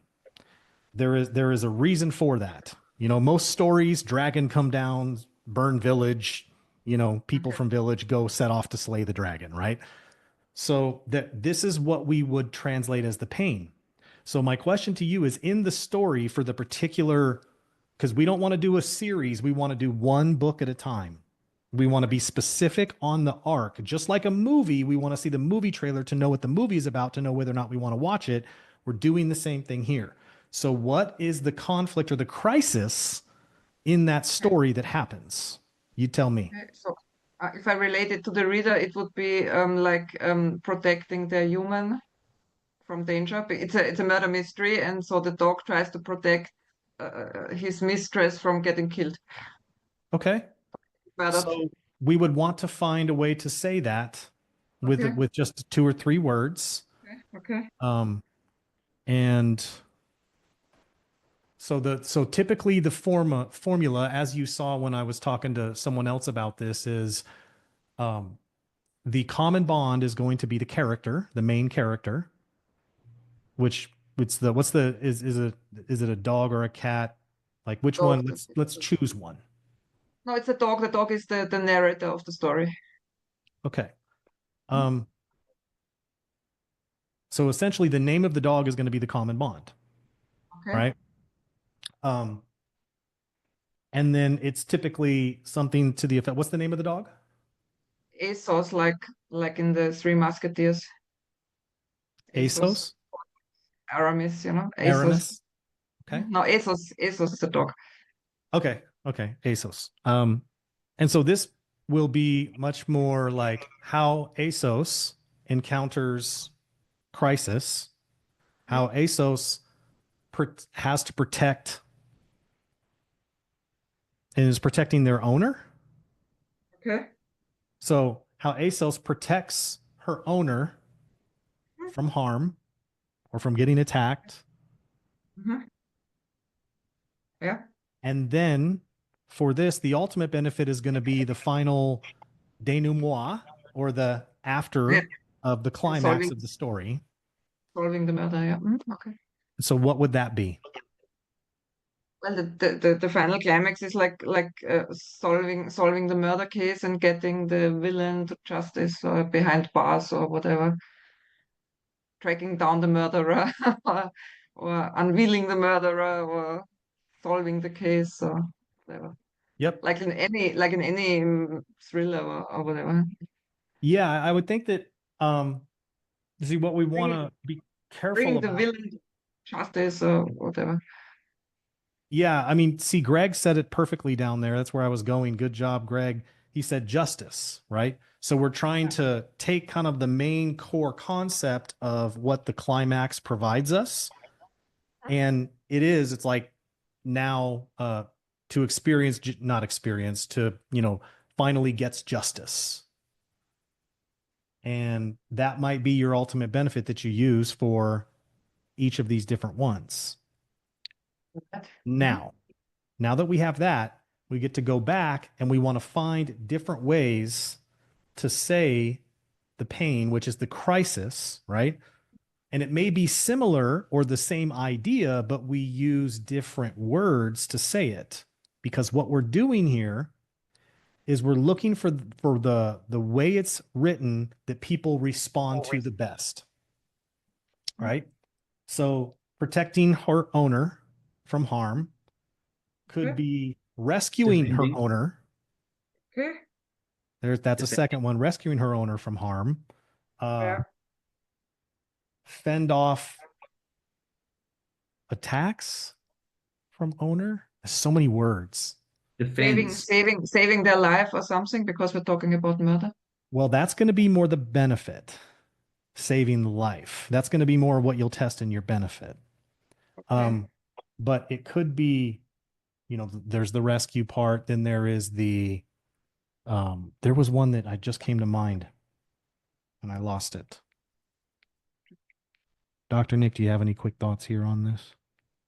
I just defends her owner from harm or from attack. Probably say attack rather than harm. Attack is more of an external thing that happens. Okay. So in this particular case, the only place where we give more leeway or, you can say more words if you have to, typically it happens with stories, is sometimes it needs to be 4 words, sometimes 5 in the pain, right? But that doesn't mean you do it in the benefit or the ultimate benefit. The one place that we can spread it out a little bit is the pain, because the pain needs to set as much of the context as possible. Okay. So, hey, Chris, so defends from attacks or protects from attacks, it seems to be from attacks is implicit in the fact that they're protecting them or defending them. So you could just defends owner. Defends the owner or protects the owner. Actually. Yeah, without having to say from attack. Yeah, that's right. That's true. Yeah, protect implies harm or whatever. But what would I put in the rest of the text then? I mean, so if this is the first 3 lines, what would be when you do the next 2 paragraphs describing your offer, what would I put in there?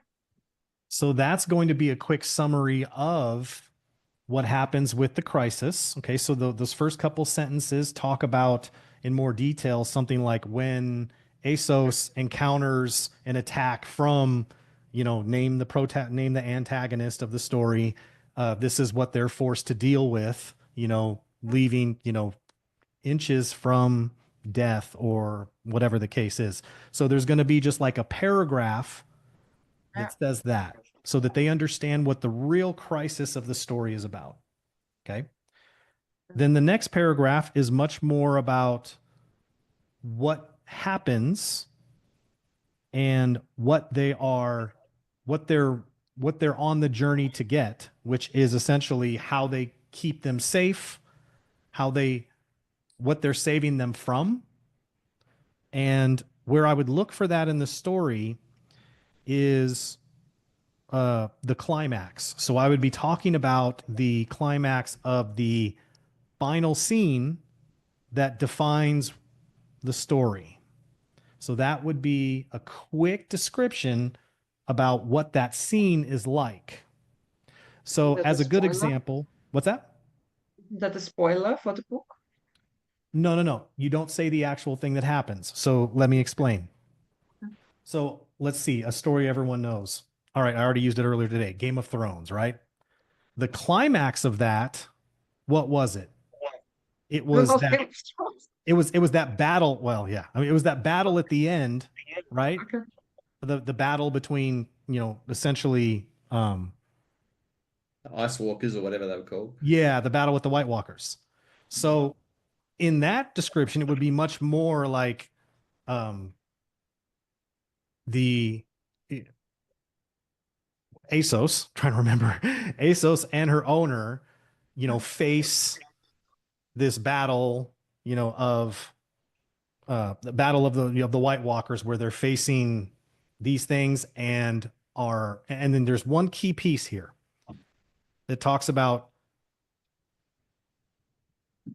it's essentially leading to whether or not they win, because not all stories turn out happy endings, right? There's things where it doesn't turn out right, and there's a lesson from it.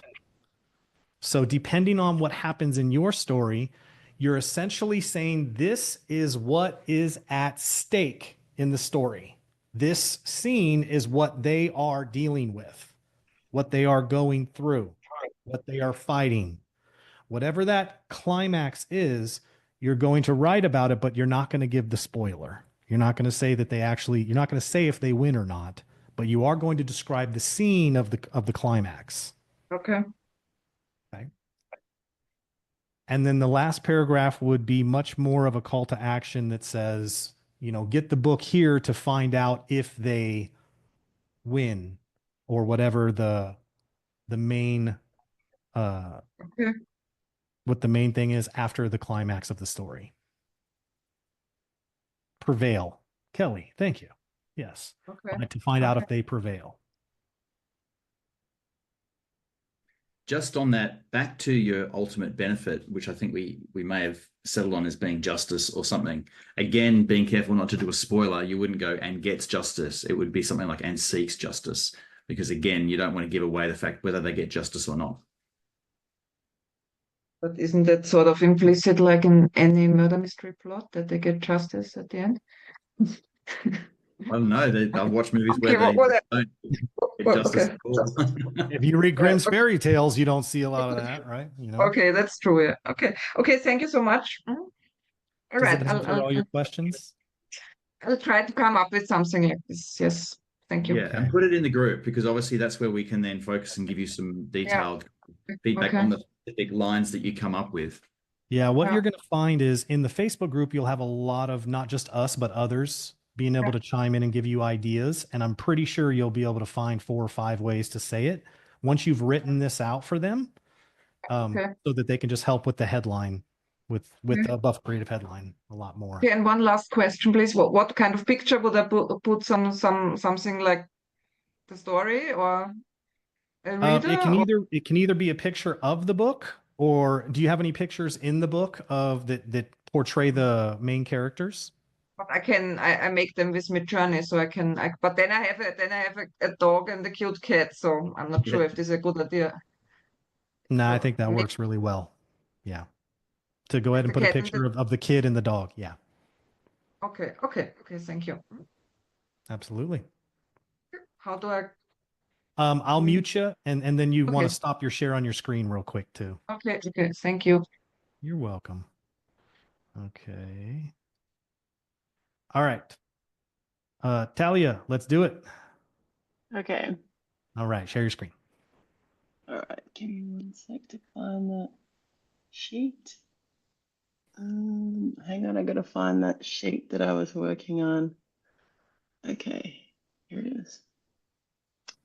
There it is. Okay, great. So I'm an agency running ads, Facebook ads. So we do Facebook ads, Google ads, local SEO for beauty service businesses. So you are an agency running Facebook ads for a local SEO agency to get clients for SEO.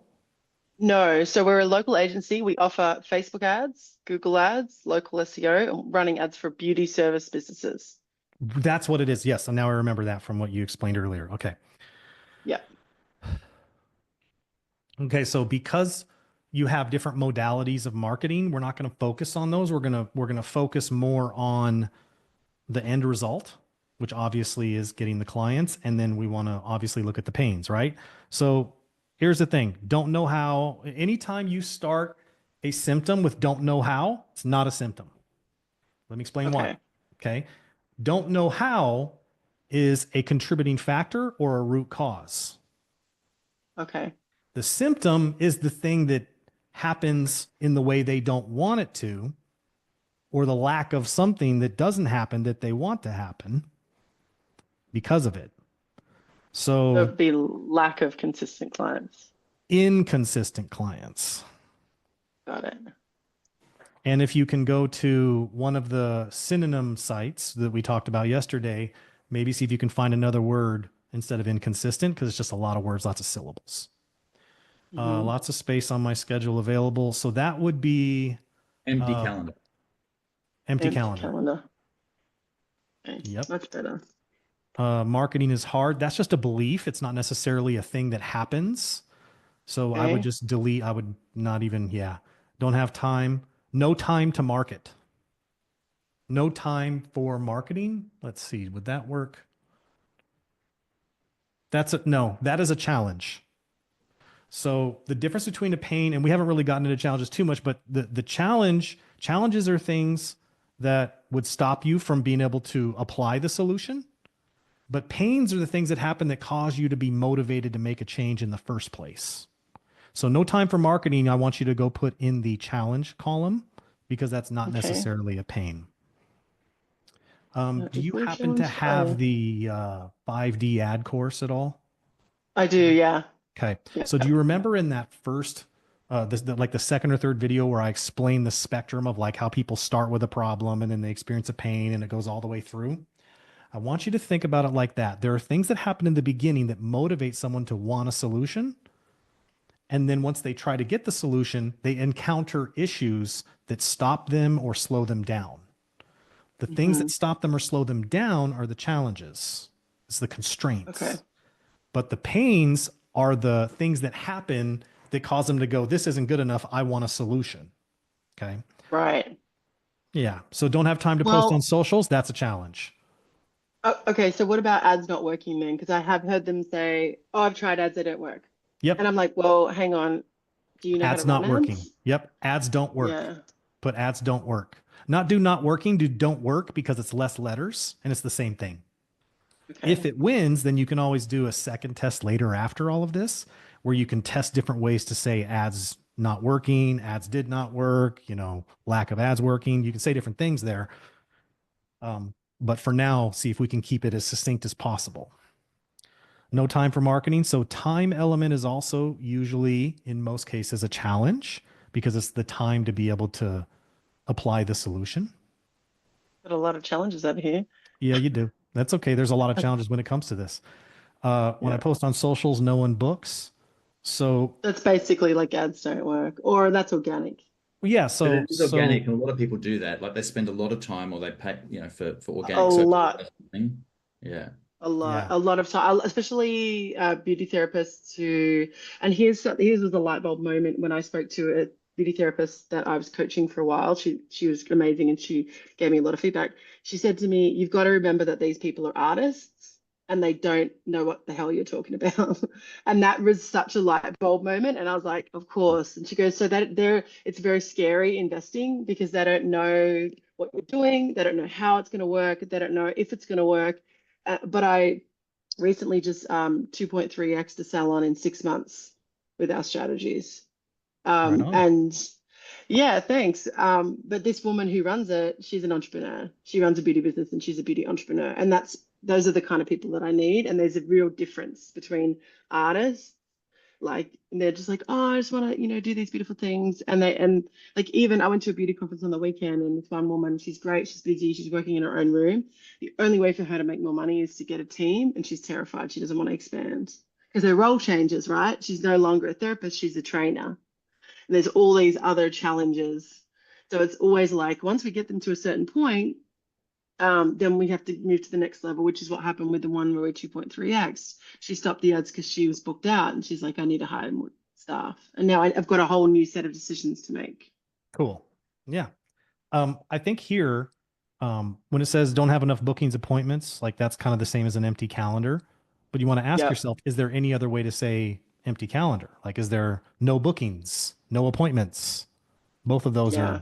are acceptable. When I post on socials, no one books. I would say that's like something about when you post, it doesn't work. Like, but I don't know if we can condense that. Like organic posts not working. They No. won't know what organic means. I just say Yeah. posting socials or socials don't work because Yeah. people. Yeah. Just question two: would you say that most of these people, because they're posting, are more likely to be posting on Instagram than they are Facebook? Is that a fair assumption? Yes, that would be correct. Yeah. Yep. Yeah, a lot of them as well have just really crappy quality video. So it's like, well, why would I want to come to you if you.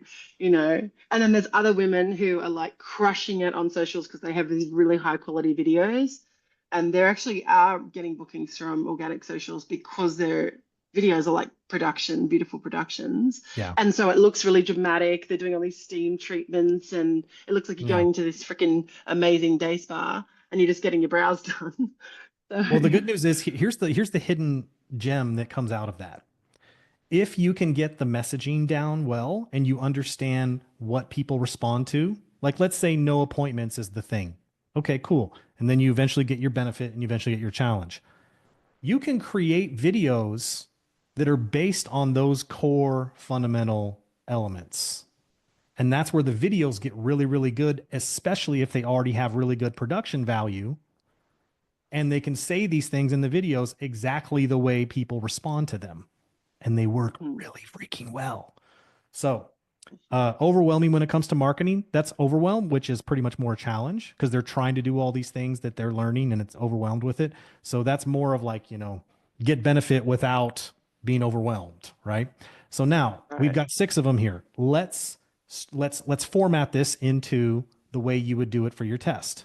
Before we do that, the only thing I was going to say here, Chris, is that what's not there is the direct pain, which is what are the pain they're experiencing because they have inconsistent clients or an empty calendar or ads that don't work. Ultimately, they don't have enough revenue, cash flow. There's nothing in there about the actual pain, which is they don't have enough money. I put it here in impact. Which you've Is got it that there. right? I'd be wanting to test it as a primary pain because it is actually the thing. I mean, I know a lot of people in healthcare, right?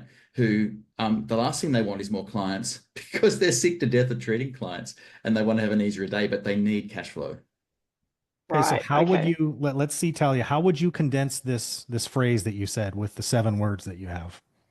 The reason why I said it that way is because that's actually exactly what that client who I 2X That's fine. You can say that in the said. body copy of your ad though, and that'll resonate with people. But we also need to condense this thought for people because we need to give them other specific thoughts as well.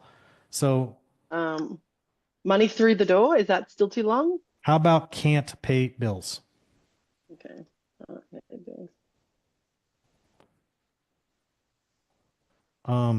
Not enough money through the door. I would say losing revenue, losing sales, losing cash flow. Cash Yeah, flow. I would say losing because they don't really even say the word revenue. Right. That's not, they're not Use business owners. Yeah. no losing cash Cash or flow. Cash flow. okay. I think so. Yeah, I was on a call with someone and I asked her how much revenue do you make, and she didn't even know what I was talking. She's like, "What do you mean?" Yeah. And so So between it's what I would do here is you have no bookings, no appointments. They're kind of like the same just about because we're mhm. getting more elements in here. We don't want to have too many to test. So I would probably choose either no bookings or no appointments based on the verbiage that they use more because it's kind of the same exact Uh, thing. yeah, it See what I mean? depends. There is a split between it. Some people say booking, some people say Okay, maybe you keep appointments. them in there then. That's fine. But you have 8 or you have 9 Yeah, now. so let's get rid of that. Actually, I just want to keep that. Oops, sorry. There you go. Okay. So if there are any more that come up that really speak to what happens versus like, empty calendar is just like, I don't have an empty calendar and they know what that means. But, what does an empty calendar give them? Well, stressed, that's an internal thing, but we have to adjust it to something external. So don't worry about that one. Worried I might have to close. That's real. Like impending closing or something like that might be a pain that you could talk about. Bankruptcy, is another one, although that's not the word they usually use. That's business people. Yeah. I need to get another Yeah. job. Yeah, could be another one. Have to work somewhere else. Oh yeah, Kelly said, yeah, have to work someone else. Kelly just said that. So, finding another job or finding a job, that might be better than kind of talking so much about what you don't have. It's more about what you don't want to experience. So right now, losing cash flow, can't pay bills, um, definitely want to keep. Socials don't work. That's a good one because a lot of people experience that. Um, no And that's the appointments, no language bookings. they'd use too. Yeah. Because I that's the think other you're, thing too. When I say ads, they don't even know the difference between organic. Like they're yeah, really blank canvas. I think you're, I think you're there. I think this is a good place to start. Okay, perfect. So let's Thank look at you. your ultimate benefit. Down schedule. That was the main one. Having a wait list. That's what I would say. Having a wait list. Okay. Um, Having or full calendar, but that's more of a direct benefit. And having a wait list is also really a direct benefit, which is more a benefit, not an ultimate benefit. Because let's ask ourselves, and this is always a litmus test, right? I want a full calendar so I can fill in the blank. What's the reason why I want a full calendar? make the most amount of money possible. Why do you want the most amount of money possible? Why do they want the most amount of money possible? Because they love what they do and so they can do it all day. Just like I said, they're artists, right? They want to be able to do what they love. They want to be able to come to work and do what they love all day, every day. They don't want to be sitting around wasting time. Okay, do what they love every day. Okay. They. Yeah, they. They, So here's the thing about this. No, do what they love every day. So we have a oh, rule, sorry. and we haven't brought it up yet because I didn't want to beat everybody up too much. But here's what we have found with using the word you. And I want everybody to pay attention closely. We have found our data shows that when we use direct language or using the word you, that changes the tone of the ad and people are less responsive. So the difference is really this. Out of 100 people that see your ad, there's probably, on average, 2 to 3 that if you said, do what you love every day, they're going to respond. Okay, now stay with me. If you said, do what they love every day, you're probably going to, if it was just that exact phrase, apples to apples, right? Not all the other context we're going to do that makes it better, but if it was just apples to apples, do what you love every day. Now you've changed the voice to speaking directly to them instead of it being something that's more like, oh, how does that work? What happens is you're Right. going to get 2 to 3 people that respond just like you did if you said, do what you love every day. So you're going to get the same amount of people that respond. Okay. So this is why people fight me on this. Here is the reason why we do it. Because the other 97 that did not respond to your ad, if you use direct language, then there's that other small percentage of people that will hide your post and mark it as spam when you use direct language. And when they do that, that lowers the auction scores, and then your ad doesn't compete with the other ads. So your ad burns out faster and it doesn't sustain because you're losing auctions, because your ad scores are lower because you're getting more negative feedback. This is what direct language does. It's still going to get you the same amount of people who actually respond, but your ad will not sustain because you get lower ad scores, because it's all the people who are not, who previously, before, when it says they don't mark it hide post, they just keep scrolling because they're not annoyed by you trying to directly call them out. But the moment you try to call them out directly, that's when they start hiding the report because they get annoyed by that, because it's not the native language of social media. This is why they call it the news feed. Just like you used to open up a newspaper and it's like they're all articles talking about stories of other people. They're not sitting there saying, are you suffering from this or that? Like, they don't do that. And if you see that in there, it's in the ads section where there's classifieds and all, and you rarely pay attention to it unless you're specifically looking for it. And you can't say the wrong thing to the right person if they're specifically looking for it, right? But that's not who we're not trying to win popularity contests. You're going to get the same amount of people, but the issue with direct language, to summarize, is that your ad is going to have lower scores. It will not sustain. It'll lose auctions, and your cost will eventually go up. And you're going to have lower conversions because you lose the auctions for the people who are more likely to convert based on Facebook's predictive analysis of who is more likely to buy. Does that make sense? Makes sense. Does everybody still here understand that? Tell me in the chat if that makes sense. Say yes or no if it doesn't make sense.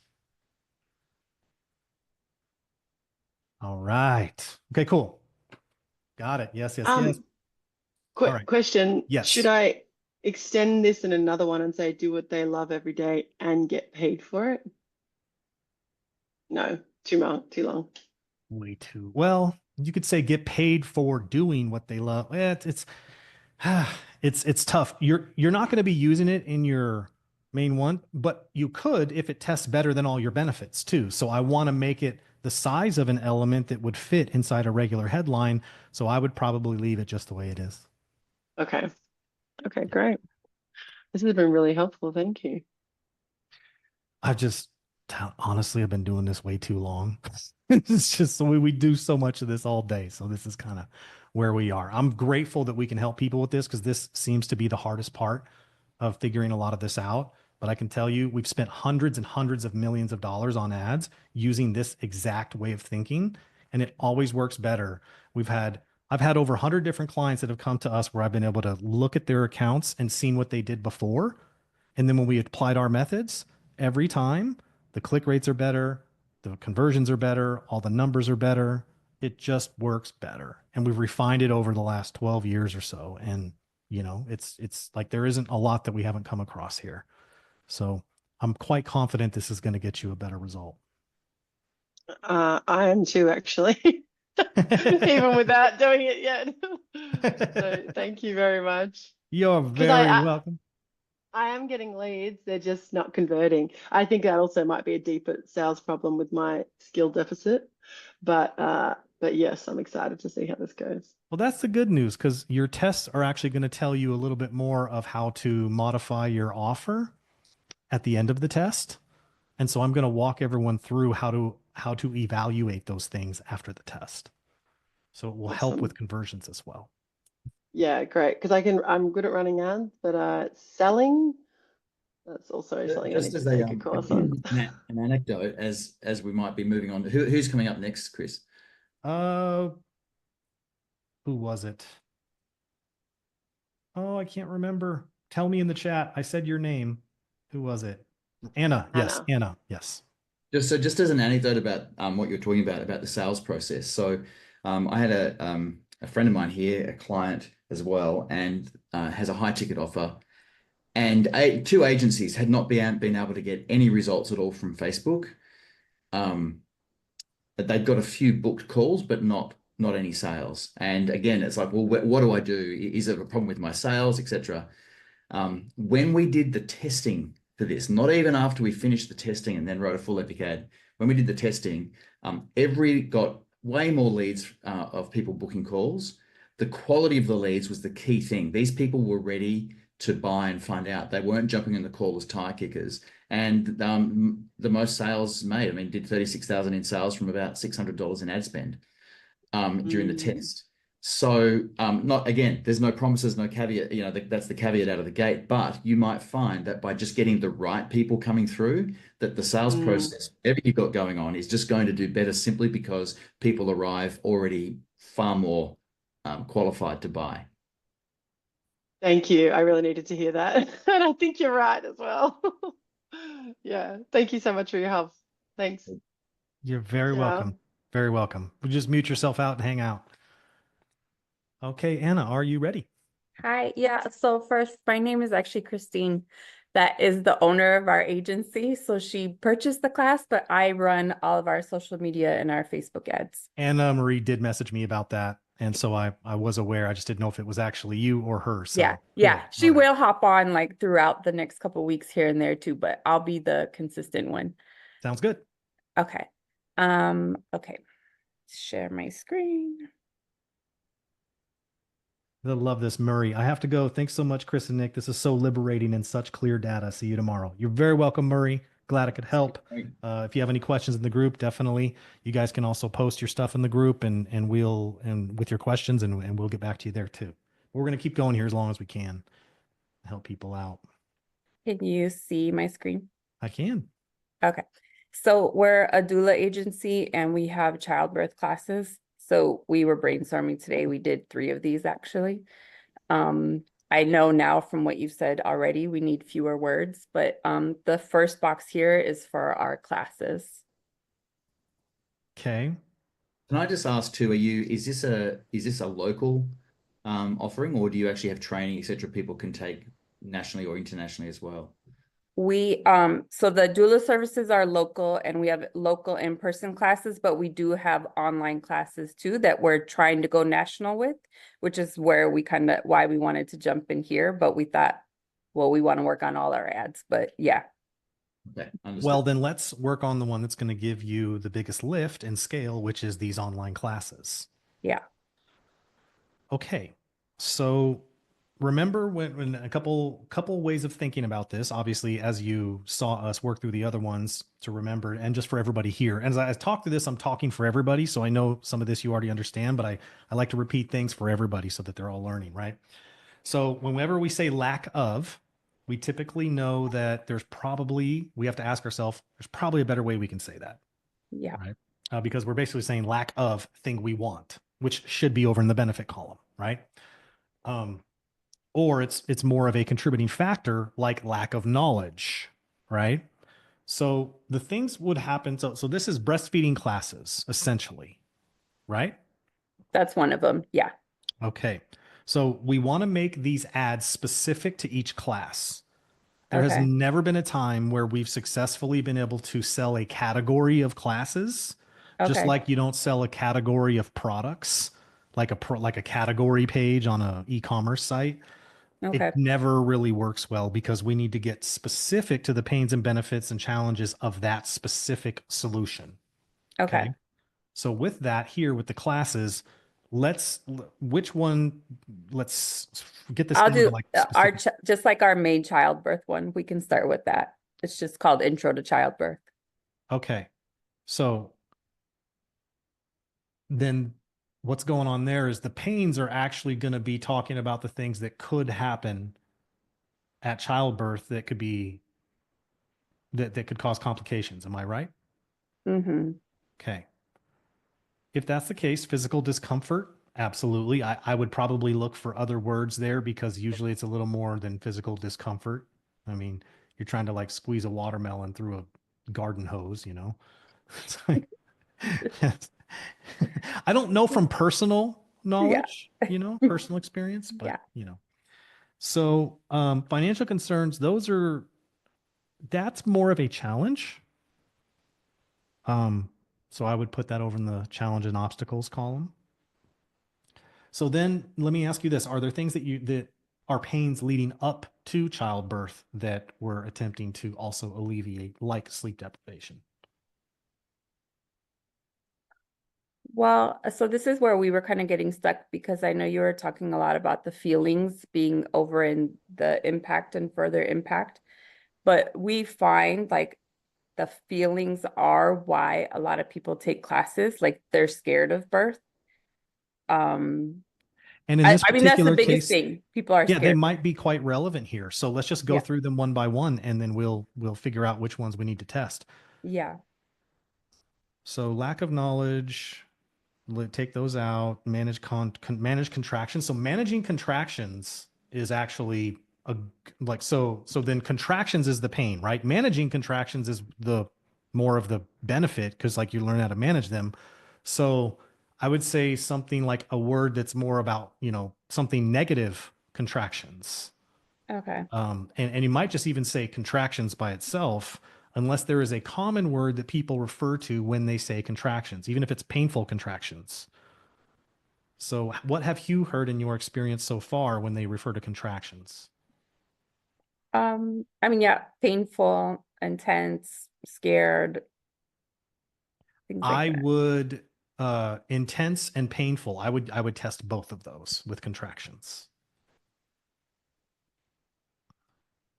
The hard thing is that part of our class is teaching them to change their wording and not use pain, like to not associate that with birth. So Oh, like, that's fine yeah, because we're taking them from where they are to where they want to be, okay, but we still have to meet them where they are at. okay, Yeah. We're not trying to teach them yet until we sell them. Then once we sell them, then we'll teach them what not to think or what not to say. okay, okay. So then physical discomfort. I mean, that's kind of like, no offense, Nick, but that's what a doctor would say. Are you experiencing physical discomfort? And of course, that's not how humans will talk to each other, right? If it was your Right. friend that's sitting there with you telling you about how painful it is, what would she say? She's uncomfortable. Can we intensify that a bit? Um, she's uh Let's Really uncomfortable. because well, she's sick and that was tired of being pregnant. yeah, there you go. Kind of. So notice that it says UN, uncomfortable, right? Just like uncertainty up there. Mm-hmm. Only if it's a part of our normal dialogue would I accept having something that's negating what would be a positive word, right? So uncomfortable is one of those common words that people typically use. So I'd be okay with it. But anytime I have a UN at the beginning of a word, I will just double check and ask myself, is there a negative way to say that? Right. Okay. And it's always worth going to one of the synonym sites and just typing in uncomfortable and looking what the antonym is. The Okay. specific one that does that is powerthesaurus.org, where you can literally just click on antonym. Okay. That's where I would look for some of those negative things as Okay. well. Because that's just kind of neutral with a negative slant, you know? Okay. Yeah. And we're looking to really intensify, move things more negative for this, and then move things more positive on the benefits, Okay. creating more tension, pulling things apart like a rubber band, pulling it out. That creates more tension, Okay. which motivates people to move forward. So sleep deprivation, yeah. That would be more for the bringing home baby class. That one Okay. wouldn't be so much associated with the childbirth class. Okay. So I can I'll delete Yeah. some of these to Go get ahead and them take out those of it. out. And then you might want to also take out the uncertainty and lack of knowledge ones. You could take the lack of knowledge and put that in the contributing factors. The uncertainty I would actually put in the diagnosis. Like it's clear, like someone would say, so you're uncertain about this. Like, yeah, okay, cool. But it's not necessarily that it's a symptom of something that's happening, right? That you're wanting to avoid, which is what a Mm-hmm. pain is. There's a place for that uncertainty, and that might be what the internal feeling, the internal conflict in your mind is. And there's a place for that, but not yet in this PBC. Okay. Unless you can say uncertain something that happens. So is there anything there? Yeah, people are uncertain about the process of birth, like the stages, what happens. Like most people see 5 seconds in a movie, like they have no idea what happens in birth. Well, why don't we throw it in there? Okay. If it's a common thing that people say, then uncertain, and then we have to have the word that basically uncertain moments, uncertain something, uncertain processes. That just doesn't seem like someone. I'm uncertain about the process. That's not really a pain. It's not what happens. We have to be what we really are trying to get to is all of the things that could happen that they're uncertain about. So we really want to focus about the things that could happen. So you know what? I don't think we need uncertain in there because you have to say uncertain about the process. And then there's no real anything in there that evokes a negative reaction and pain that they want to avoid. It's just uncertainty, which causes a little bit of fear. And although some people might respond to it, we find that usually they don't respond the way they would to something that they're afraid of happening. Okay. So intense contractions, painful contractions, uncomfortable. What else? Anxious to be alone. Lack of mobility. There we go. That's So lack of, fear, there's like a fear around interventions. you mean like where they all of a sudden have to do a C-section? That's one, but yeah, there's plenty more. Yes. Intervention anxiety. um, that's This what is I one of the examples where sometimes the internal things are the pain that the person's experiencing, like as their way. So this, I can understand why we might need to have some of those included. yeah. It's mean, it's so emotionally connected. That's why we were just like throwing anything out there. Yeah. And so like the interventions things, right? Like a lot of people would say, well, they have their, anxiety about interventions, right? Well, I would always look to take, if you have the word about or of or and in your element, then switch the words and say intervention anxiety. Okay. Or if there's another word that replaces anxiety that you can think of, that might be another version to test as well. Okay. So we're almost combining a bit of the internal and the external. And for this particular offer, I think it's very relevant to do. Okay. Emotional adjustment, huh? I don't know. My Okay. boss said that one. I'm not sure what she meant by it. Well, same thing, worrying about everything, emotionally adjusting to the whole process of labor and baby. Yeah. Yeah. It's tough because it's not like anything specific. Yeah. Maybe. If you feel strongly about it, go ahead and put it in there if you want, but if not, I wouldn't. So Talia says terrified of birth, which, I mean, you could say birth paralysis or birth terrified of birth could be, if that's oftentimes, I have heard women say that. I have 5 sisters, so I've heard a lot of this. So you could say terrified of birth, terrified. Well, terrified by itself doesn't give a context, so it's just an emotion by itself. Constant worrying. So what about constant worrying? Worrying leads to anxiety. which is why I was doing the end result of anxiety. Dr. Nick? Overthinking or, yeah. So the next question before we go too deep is, do you want and are you planning on using a common bond in here? Yeah, I've been thinking about it. Like a lot of times, like we'll say expecting parents, like in a lot of our ads or posts. So, I mean, as I was listening to, I thought it still applied. Yeah, I agree. So now that we can think about that, obviously, how expecting parents or expectant parents, or you could use alliteration with two P's and say pregnant parents, which flows a little better. Yeah. It sounds funny though. Yeah, a little. Pregnant parents. I think because no one says that. I know. Which has two sides to the coin. Sometimes no one says it and it's like, yeah, so it's not good. And other times where it's relevant and no one says it. And then you see it and you're like, yeah, that's Kind of think you might test later if you really Yeah. wanted to see if the Yeah, common bond. yeah, probably be a little safer at first with the common bond that people know. yeah. Feel like you're going to die. I mean, death anxiety, that's a real thing, you know. But you don't want to say the word death in your ads, honestly. No, No. not at all.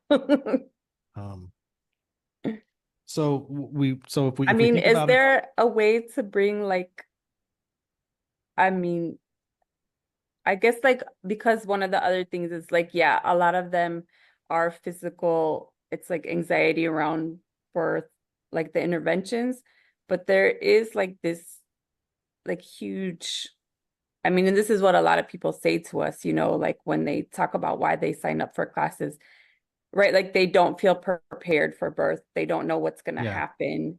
yeah. Um, So how expected parents who are not prepared, Unprepared. who are unprepared, I personally like the not, but either way works. Oh yeah.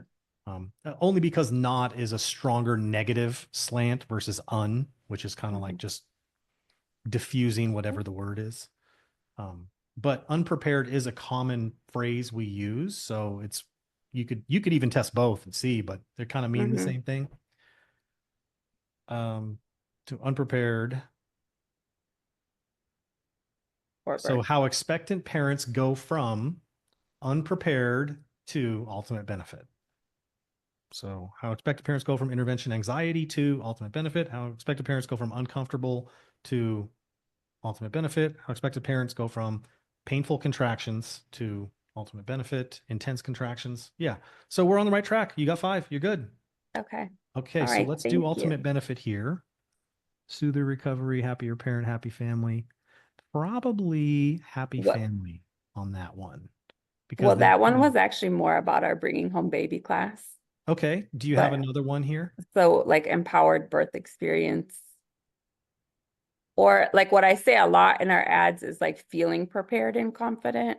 What does an empowered birth experience give them? Well, they feel like they had like a voice and made choices in their birth. Like a lot of people feel like real lost in the hospital, like the doctors are just telling them what to do.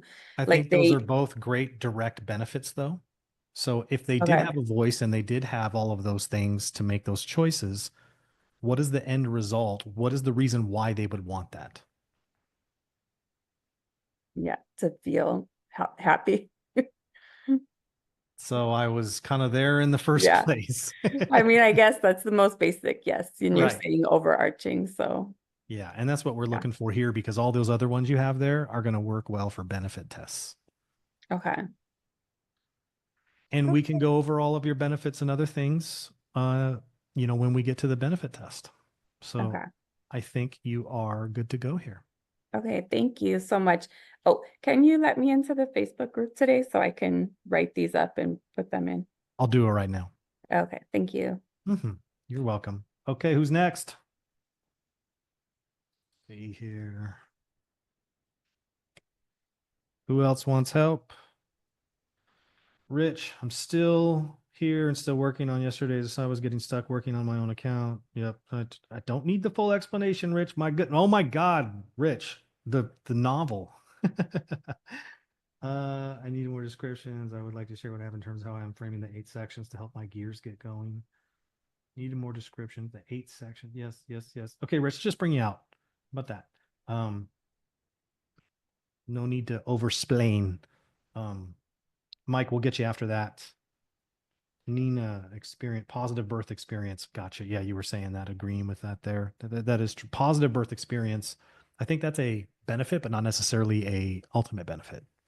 But that might be worth Anna or Christine to put in there, a positive birth experience as for your benefit test for the future. Okay. Rich, my man, let's do this. Oh, Nina's your partner. Okay. Okay. That's right. Nina and Christine. Okay. Christina or Christine?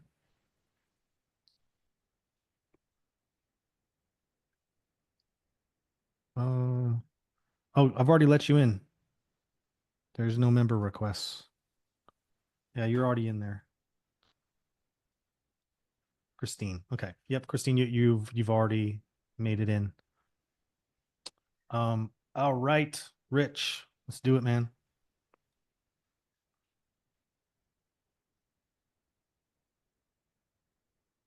Okay, last one.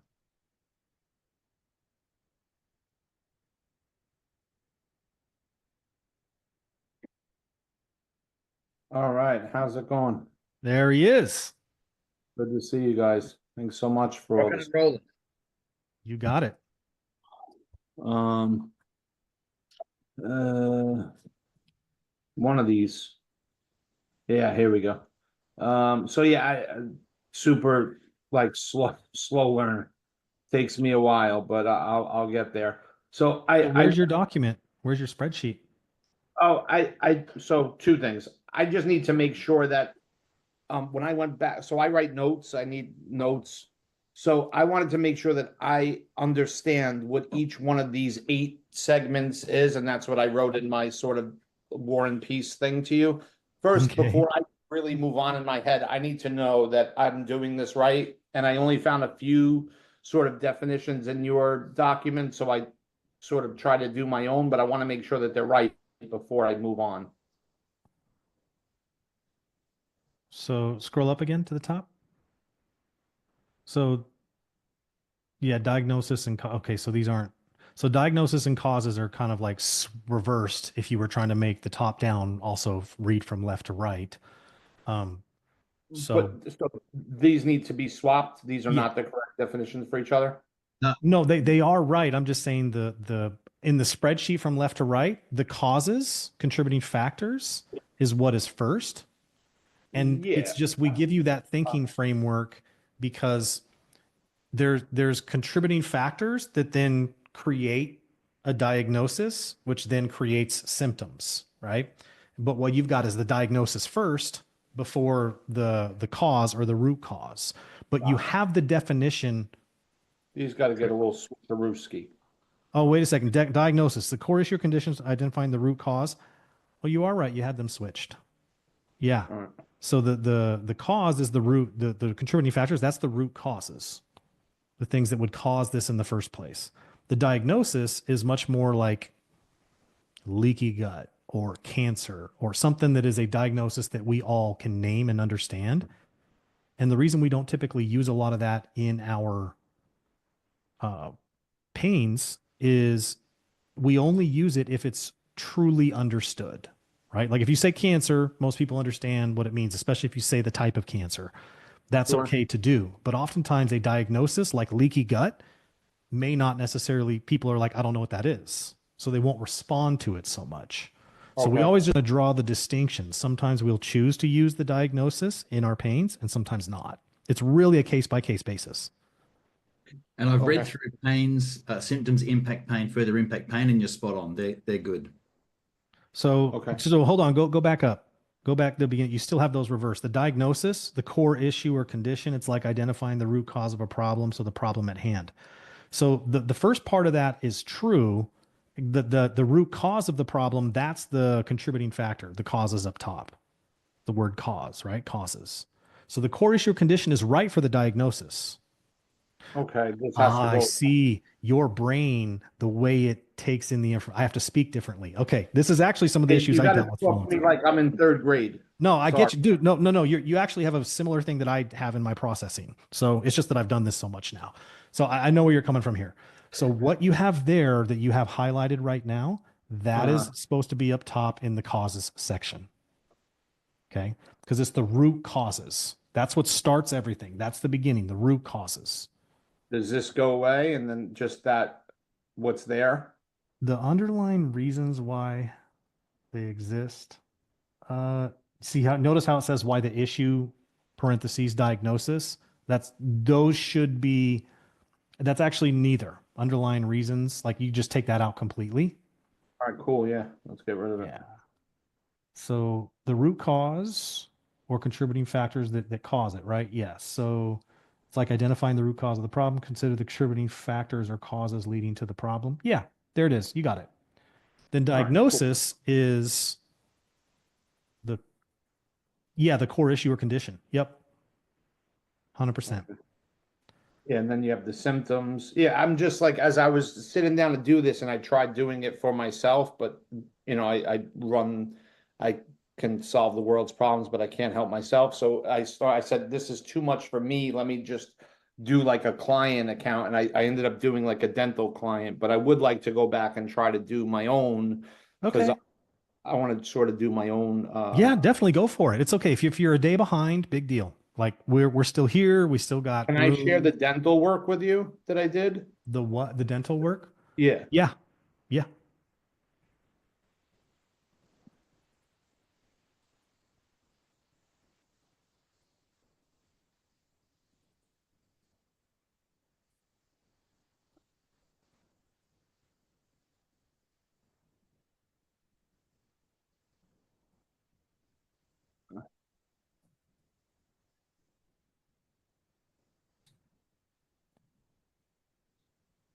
Yeah, see, this is what I tried to do here. You see, I see this here.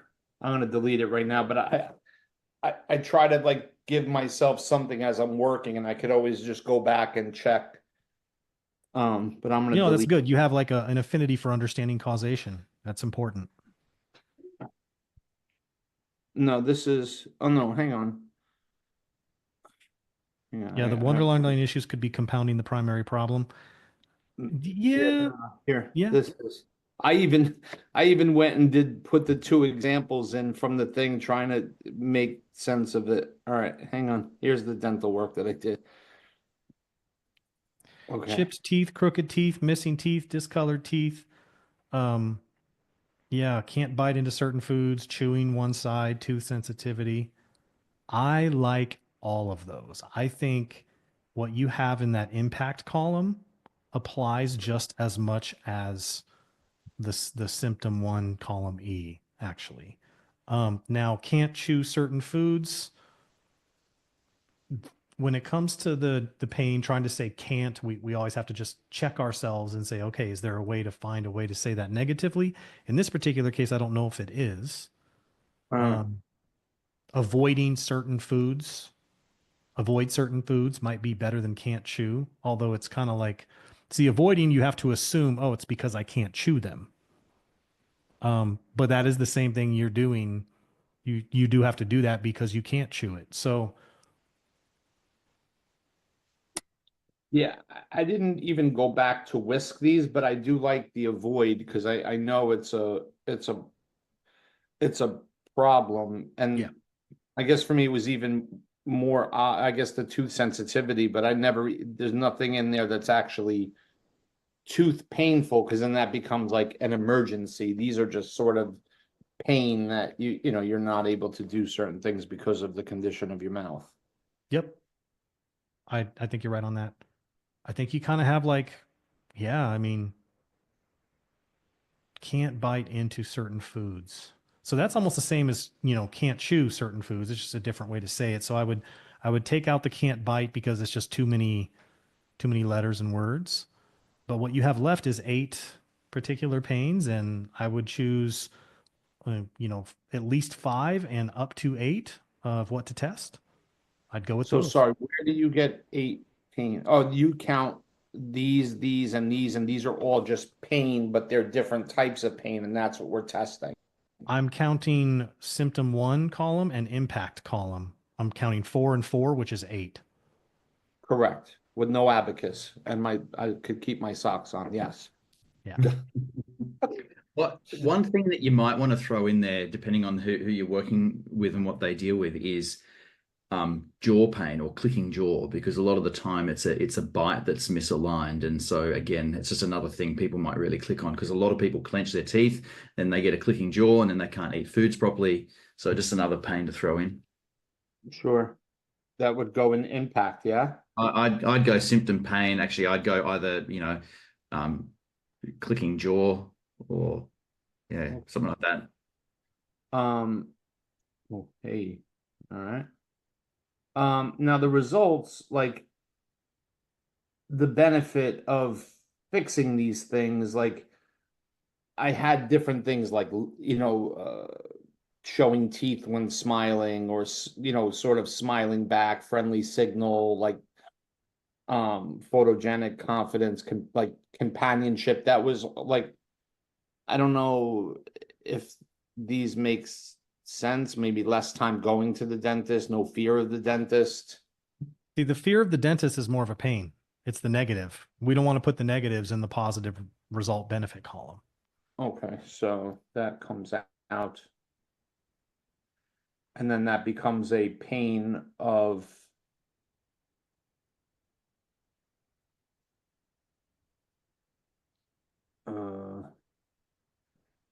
Yeah, you either one, it doesn't matter. Yeah, no dental fear. Yeah, because that's more of the further impact, kind of the internal stuff.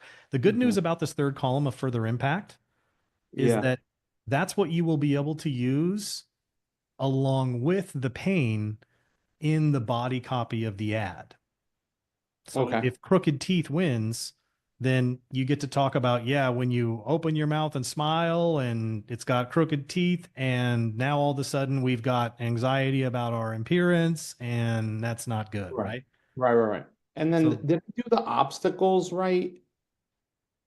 Like financials could be an obstacle to getting your teeth fixed. Pain could be an obstacle. Time, like yep. and then trust in the provider, like not making a mistake, like picking the wrong dentist could be like a reason You're not to spot move on. forward. Yeah. Yeah. Another You one are. that might tap into the financial thing is some kind of comment about insurance, because people might be going, they it's an insurance issue specifically they're facing, like they're not covered by their insurance or something like that. All right, cool. So, all right, yeah, this rock. So I have my little work like bumpers that I can refer back to definition wise. I'm gonna tackle this for my agency tonight, and then I can just put a screenshot in the group tomorrow. Is that how that goes, or? 100%. 100%. All right, awesome, man. Yeah, thank you. Thanks so much. My wife's coming home on a red eye from Cali, so I'm gonna make a pot of coffee and work through the night, and we're gonna get it done. I appreciate all your help here. Right on. I had to do that a couple days ago, picking my wife up from the airport traveling too. So I was up Yeah. late working on stuff on a Saturday night. It's crazy. Yep. How times have changed. All right, Rich. I appreciate you, man. Oh, thank you. Really, this is great. You've got an intelligence here that, I know that. It is just that I had, like, for me, just so you know, like even in school, I couldn't listen to teachers. It's weird how I've learned how to teach decently well, advanced concepts, but like I always had to come up with my own formulas to solve problems because I couldn't understand teachers. And I had to figure a lot of those things. And then I have to go like read the textbooks and like put notes myself. So when I saw you do that, I was like, oh my God, he's got my issue. Like he's just like me, So if I can do it, Yeah. No, right on. All right. yeah. Thanks so much. You're welcome, bud. Absolutely. All right. So Mike, I know we're kind of running up to it here. I know we said we'd go for it. So I know I said last one, but Mike, you're a vet here, so this should go quickly. I'll bring you out and then we'll be done with it for the day. Because this is like, Mike, your third time? Fourth, I think. Fourth. Yeah. Do that. All right, you guys. I know Mike will not done with the call, but I asked Mike. Oh shoot. Nice I can symbol. change that. Oh, I can that's hear you. my, okay. Yeah, sorry, that's my video software that I use for uh, doing webinars. Trying to change. No, you know what? I'm just going to leave it Not a and problem at all. do the screen share. Yeah, all good. I've seen your purdy face before. But everybody else hasn't. Yeah, well, we'll save the suspense, you know. You can All post right. it in the group, okay? And you can use an app called Facetune. You can use it to spruce yourself up a bit. Oh, we're doing golf this time, huh? Yeah, so what I've done is there's several different applications for the vision balance and stress modulation training that I do.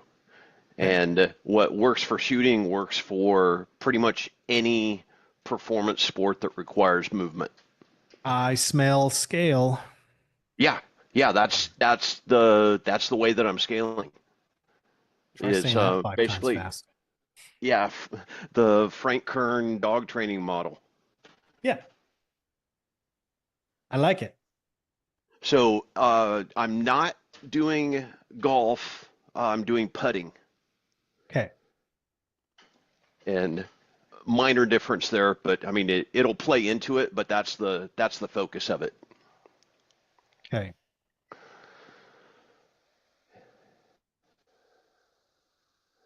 Disappointment, frustration, envy, lose too many balls. Those are, disappointment, frustration are internal things that I would say we want to talk about what happens there much more than the internal. Envy, yeah, but we kind of did. We'll come back to that. So I had the same confusion that Rich did. Okay. Even after, I mean, this is my fourth time. I still the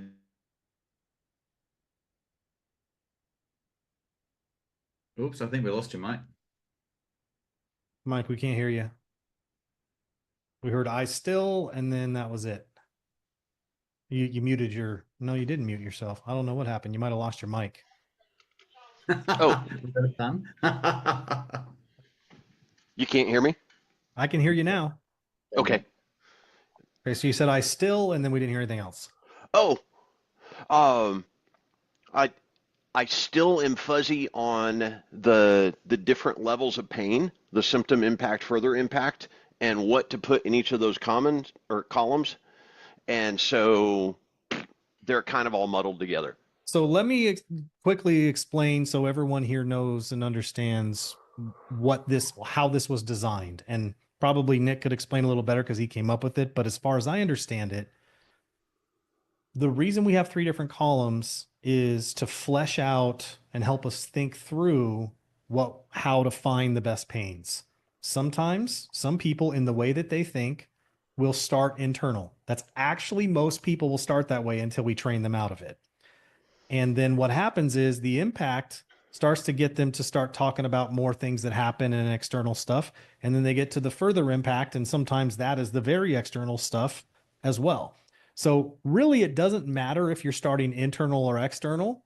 It's just that it's a thinking process that allows you to kind of go down the track and go, okay, if this, then that, if this, then that. And we get to the stuff that's internal and external, because as we know, both of those are relevant for beyond the PBC test. So you're not wrong in any way.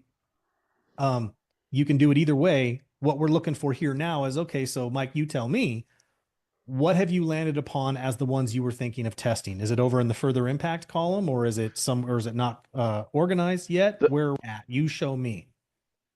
The green block down at the bottom. Okay. Miss easy putts, how inconsistent putters cut 10 to 15 strokes. See that the thing here is you're doing common bonds instead of pains. You're changing common bonds. Yeah, I kind of did that on purpose, and maybe it wasn't a good idea because the inconsistent putters seemed to me to highlight the problem and highlight the pain. It will, because see, you're so down far the track, you've been marketing for so long See, these things are what you have down there is more the end results that after PBC tests you can start to do, where you can combine different pains with different common bonds in terms of identifying the pain and what people identify with. But right now we're trying to isolate these things so that we can string together and build the best string of it. But what you're doing here is if you have it like this, it doesn't allow us to be able to do that.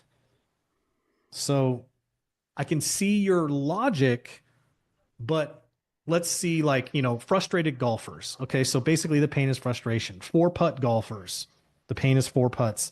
Double bogey golfers, pain is self-explanatory. Inconsistent putters.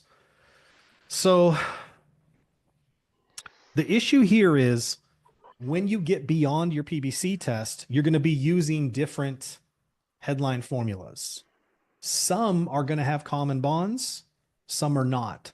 Some are not even going to have the pain. They're going to have benefit, challenge, mechanism, and everything else. And you're not even going to talk about the pain until you get to your first pain section in your body copy. But this is why we've designed the PBC in the way to have a common bond isolated as one. Because remember this, people who identify differently are going to respond to different pains. What we're doing here is we're trying to get people to identify differently as their pain, but we can't modularize that so that we can test different pains independently with one thing. The way to do this is that taking the pain and isolating that would be better, because then you can modularize that with all of the headline formulas you get, and then also write new headline formulas. So I appreciate the thinking on it because it's a bit more advanced in terms of trying to get someone to identify as such. But for the sake of the test using so that you can isolate a pain, a benefit, and a challenge, it's going to be difficult to extrapolate doing it this way. So are all putters golfers? Yes. Yeah. And it's a rhetorical. So it's almost like you could just go how golfers, and then you can talk about the thing that they're actually complaining about. So you as a coach, someone who they get on the green and they can't, and they're experiencing, if they just get on the green and they land the putt and it's all good and they're happy, they're not coming for coaching. So what is it when they come to you? What things are they saying happen to them on the green, which is why they want to improve their putt? Or what things do they describe are happening to them? Like Besides on the missing green in putt. 2. Yeah, Like besides on the missing green in putt. 2 and then ending up with a double bogey. So ending up 2 over.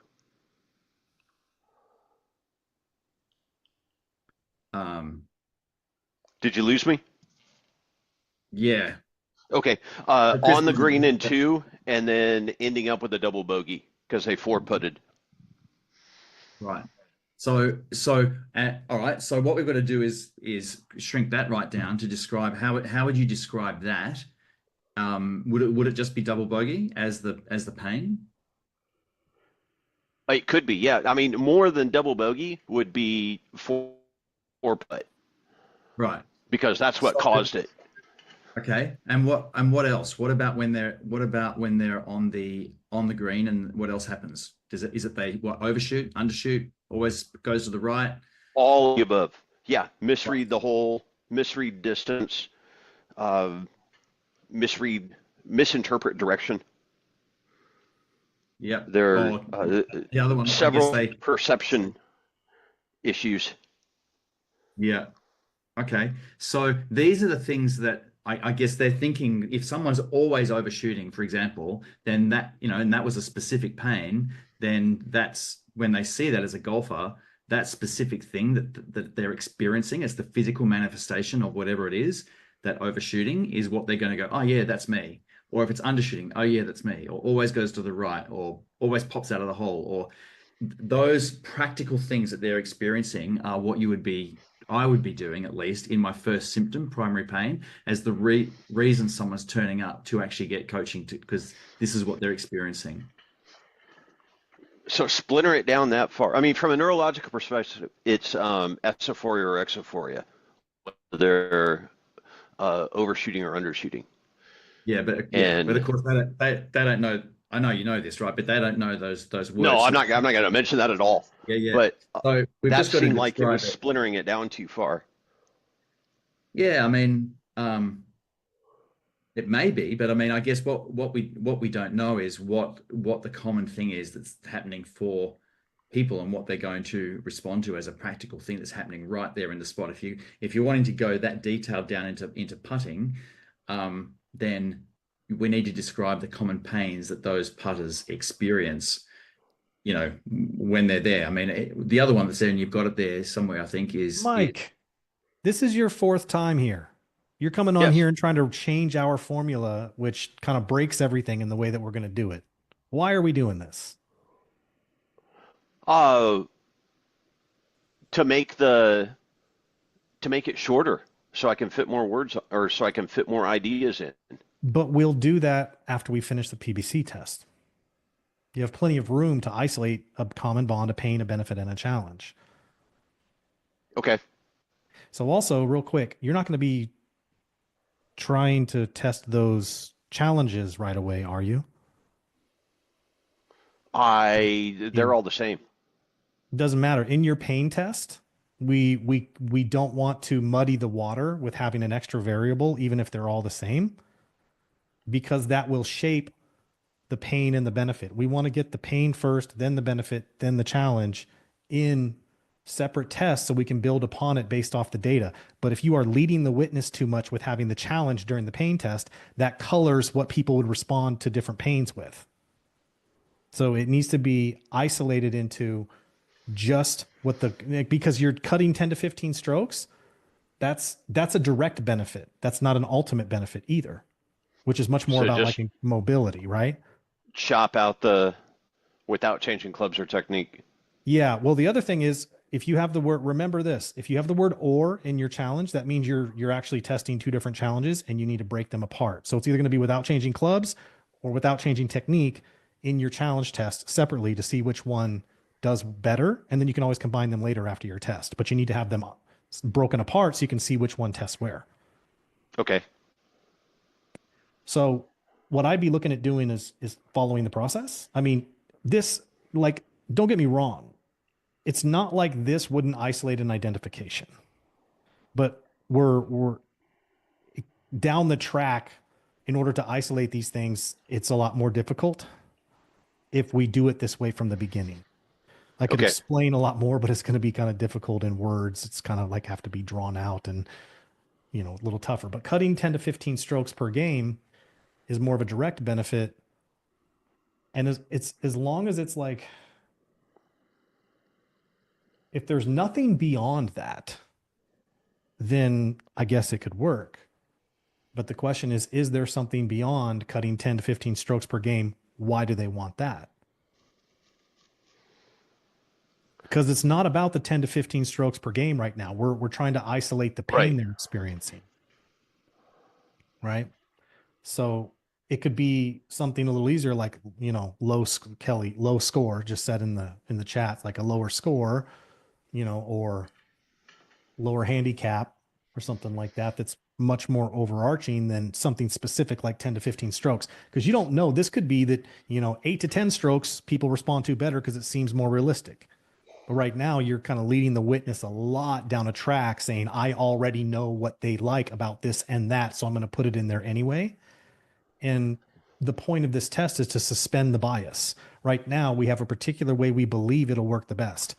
You might be right, but doing the test this way doesn't allow that to show itself because you're kind of leading the witness already. All See what I right. mean? So how about this? Suddenly go from struggling to scratch. You don't need suddenly. It's just a superlative. Okay. So how golfers who miss easy putts go from, wait a second, golfers who miss easy putts to, no, there's two pains in there. How golfers who miss easy putts. Then after that, it's going into the ultimate benefit. So we don't go from, because go from is presupposing that there's a pain after that. So it's got to be get. Yeah. How golfers who achieve. miss easy putts get ultimate benefit. That way we have room to add in a benefit and also a challenge. I'm confused. I'm sorry. So here's the formula. How common bond who experience pain, who get pain, have pain. How common bond with pain, and in this particular case, the who qualifies the with, right? So how common bond with pain get ultimate benefit. That is your formula, because you're calling out the common bond and then you're isolating the pain. And your first pain test is just going to be all those different pains: who miss easy putts, who double bogey, who four putts, who, you know, and the anxious and frustrated. That's just kind of internal. Nah. So we're isolating one pain, not two pains. So you see, struggling to stretch, like struggling is the pain. You're doing two pains when you write it that way. Okay. So how golfers who miss easy putts, that's the pain. All we have left to put in there is the ultimate benefit.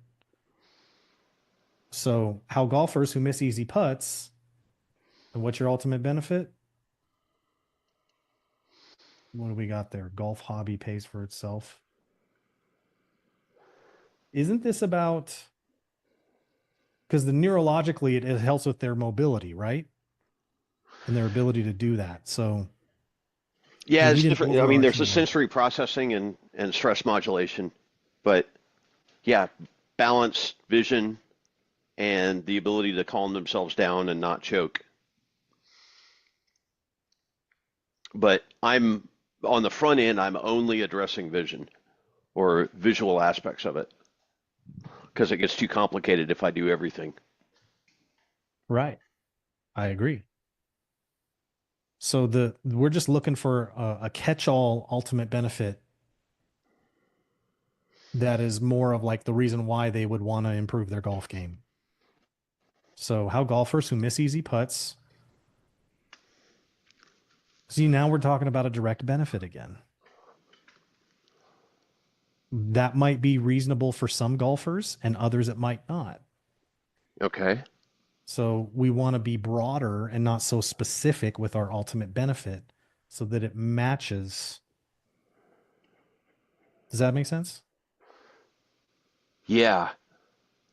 So you keep going to these direct benefits, the direct thing that they get right from doing it versus the reason why they want to have a better golf game.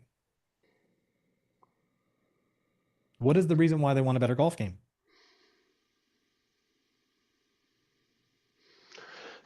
One of the biggest reasons is to get rid of frustration.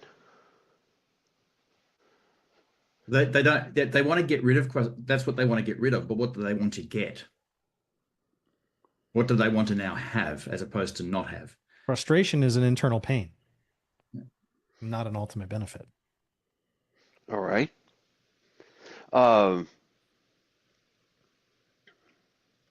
Yeah, it gets into, I mean, ego and confidence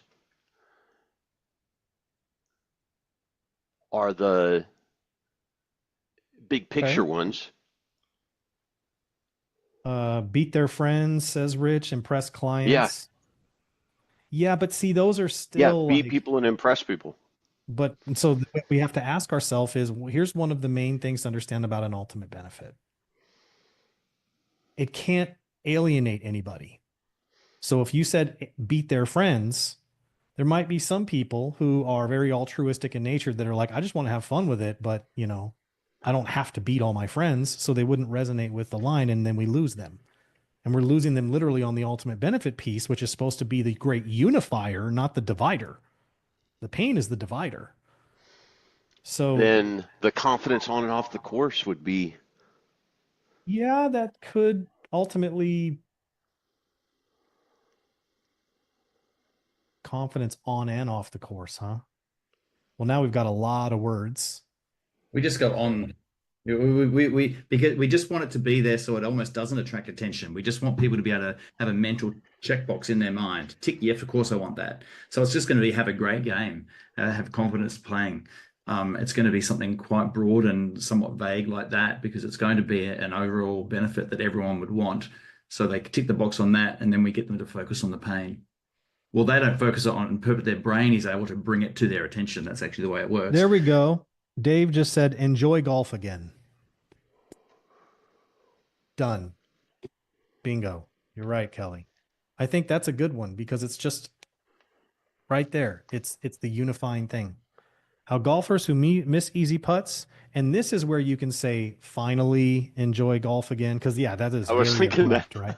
Yeah, you're right. Yeah, like it's very abrupt, and there's times where we need to say something that's a kind of a transition word, and finally is a good one for an ultimate benefit, because the ultimate benefit is more about finality in nature, right?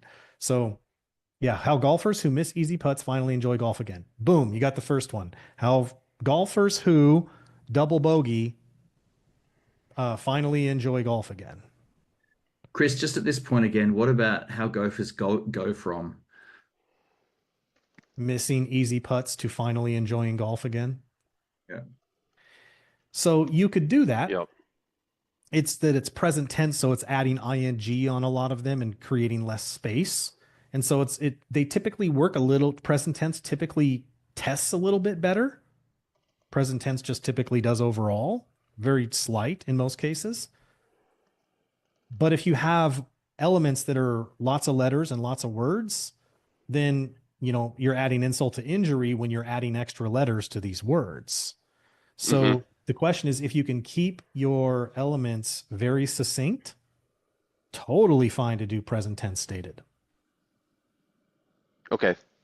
Yeah, and it's really up to you. You just want to be as uniform as possible, because if you have present tense stated in one of your ads and then not present tense in another one of the ad variation tests, then one could say that people might respond to the present tense a little bit more, and that could muddy the results. So if you do present tense in all of the different versions, or don't do present tense in any of those versions. So it's either one way or the other, I would do.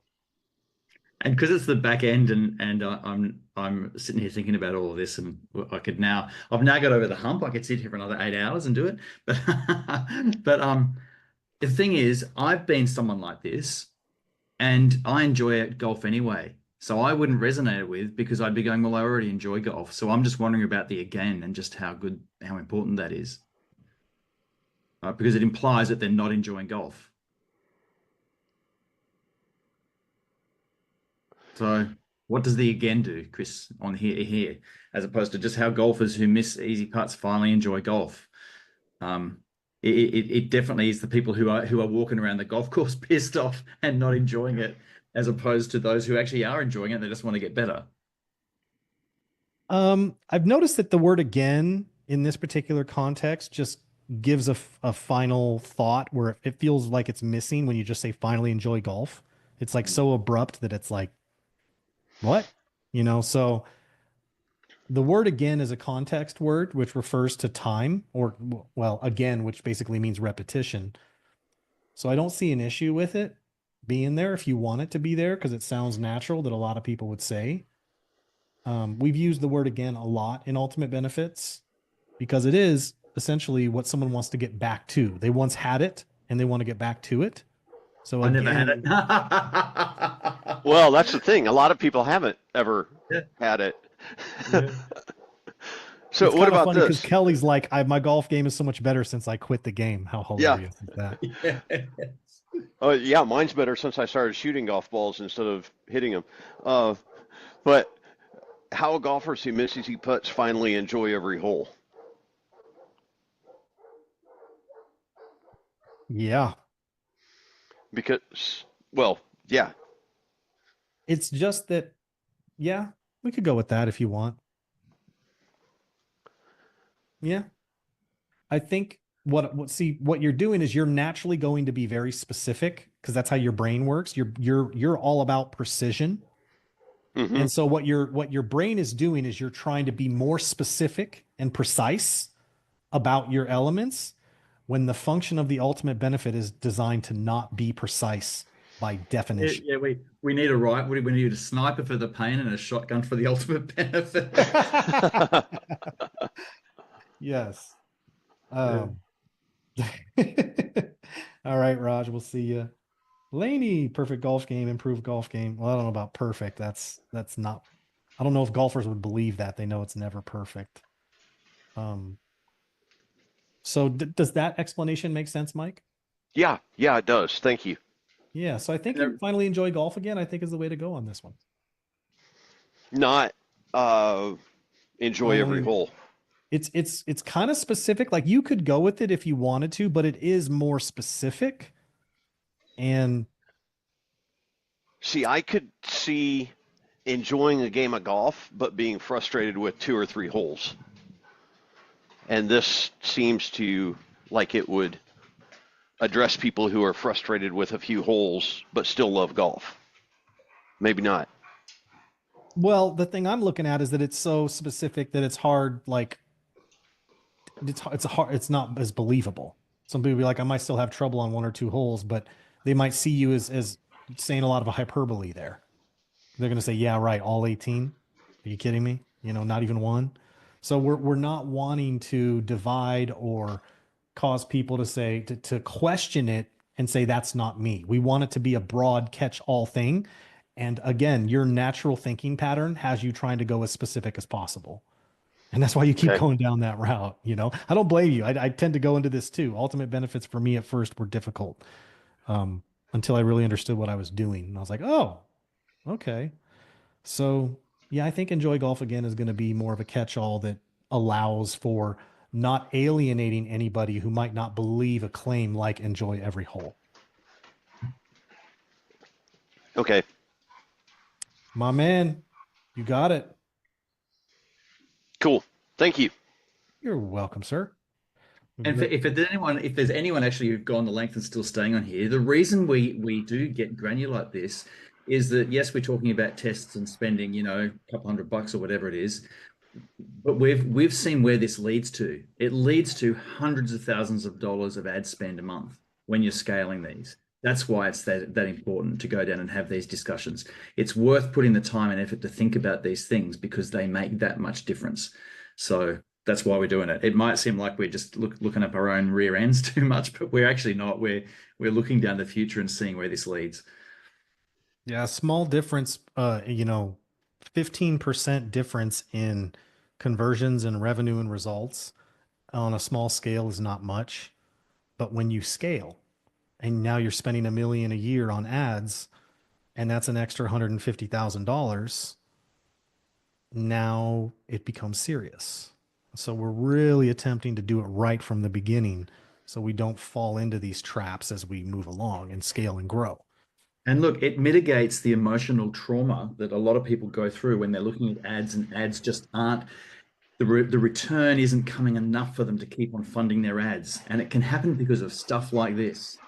Whereas when you get it right and those extra conversions make sure there's enough money coming in so that you can keep on funding your ads and scale it, but it helps with that, having been through it. So, you don't want to get the situation where you're turning ads off and you're just underneath and you can't quite seem to get there. And it's because this thinking hasn't gone into it. So That's all. That's what it is. There's been, what is it? I've been doing this process. What is it? In this version for the last 6 years now? No, 8.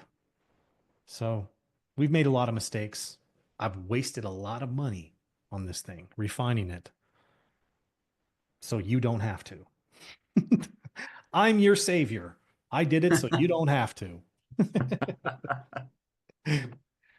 So we're going to call it, and I'm going to hop off here and I'm going to record that video. And don't stress out if you don't get your test launched tonight. As long as you get it launched by tomorrow, that's going to be where we're all kind of still in the same area, the same space. So enjoy every hole. Sounds a bit unbelievable. Yeah. Cheers, Dave. Cool. Been a great session. Thanks so much. Really appreciate it. You got it, Kelly. You got it. Glad to help. Lainey, it's good to see you in here. And so closing thoughts. We've been on for 3.5 hours. A little more than 90 minutes. So we're going to have to rework some of this training for next time, huh? I think This I is know me, where. not you. I was the one that was like, we need to change this around. And you're like following me and you're probably thinking, oh my God, here we go. I always have to learn the hard way, don't I? He's like not even saying anything. I'm just, you're the one with the shovel doing this. Digging myself a hole right now. I'm just gonna let you go.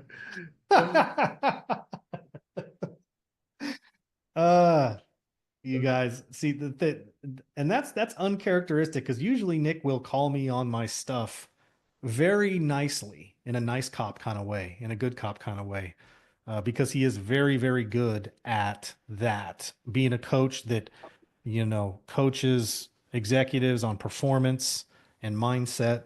He's usually pretty good, but he's not trying to embarrass me in front of all of you, and that's kind of why he's being nice. We'll probably get on a call and it'll be like, yeah, so we could probably do this better, right? I'm like, mm-hmm.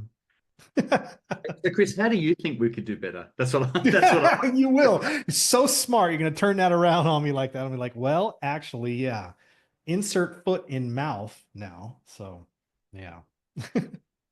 But that's okay. And the good news is we have buffer time. So even if we're starting a day late from our normal schedule, which most people are starting like tonight or tomorrow morning anyway, there's a couple days on the back end where we can be flexible with that. So I think we'll still be okay.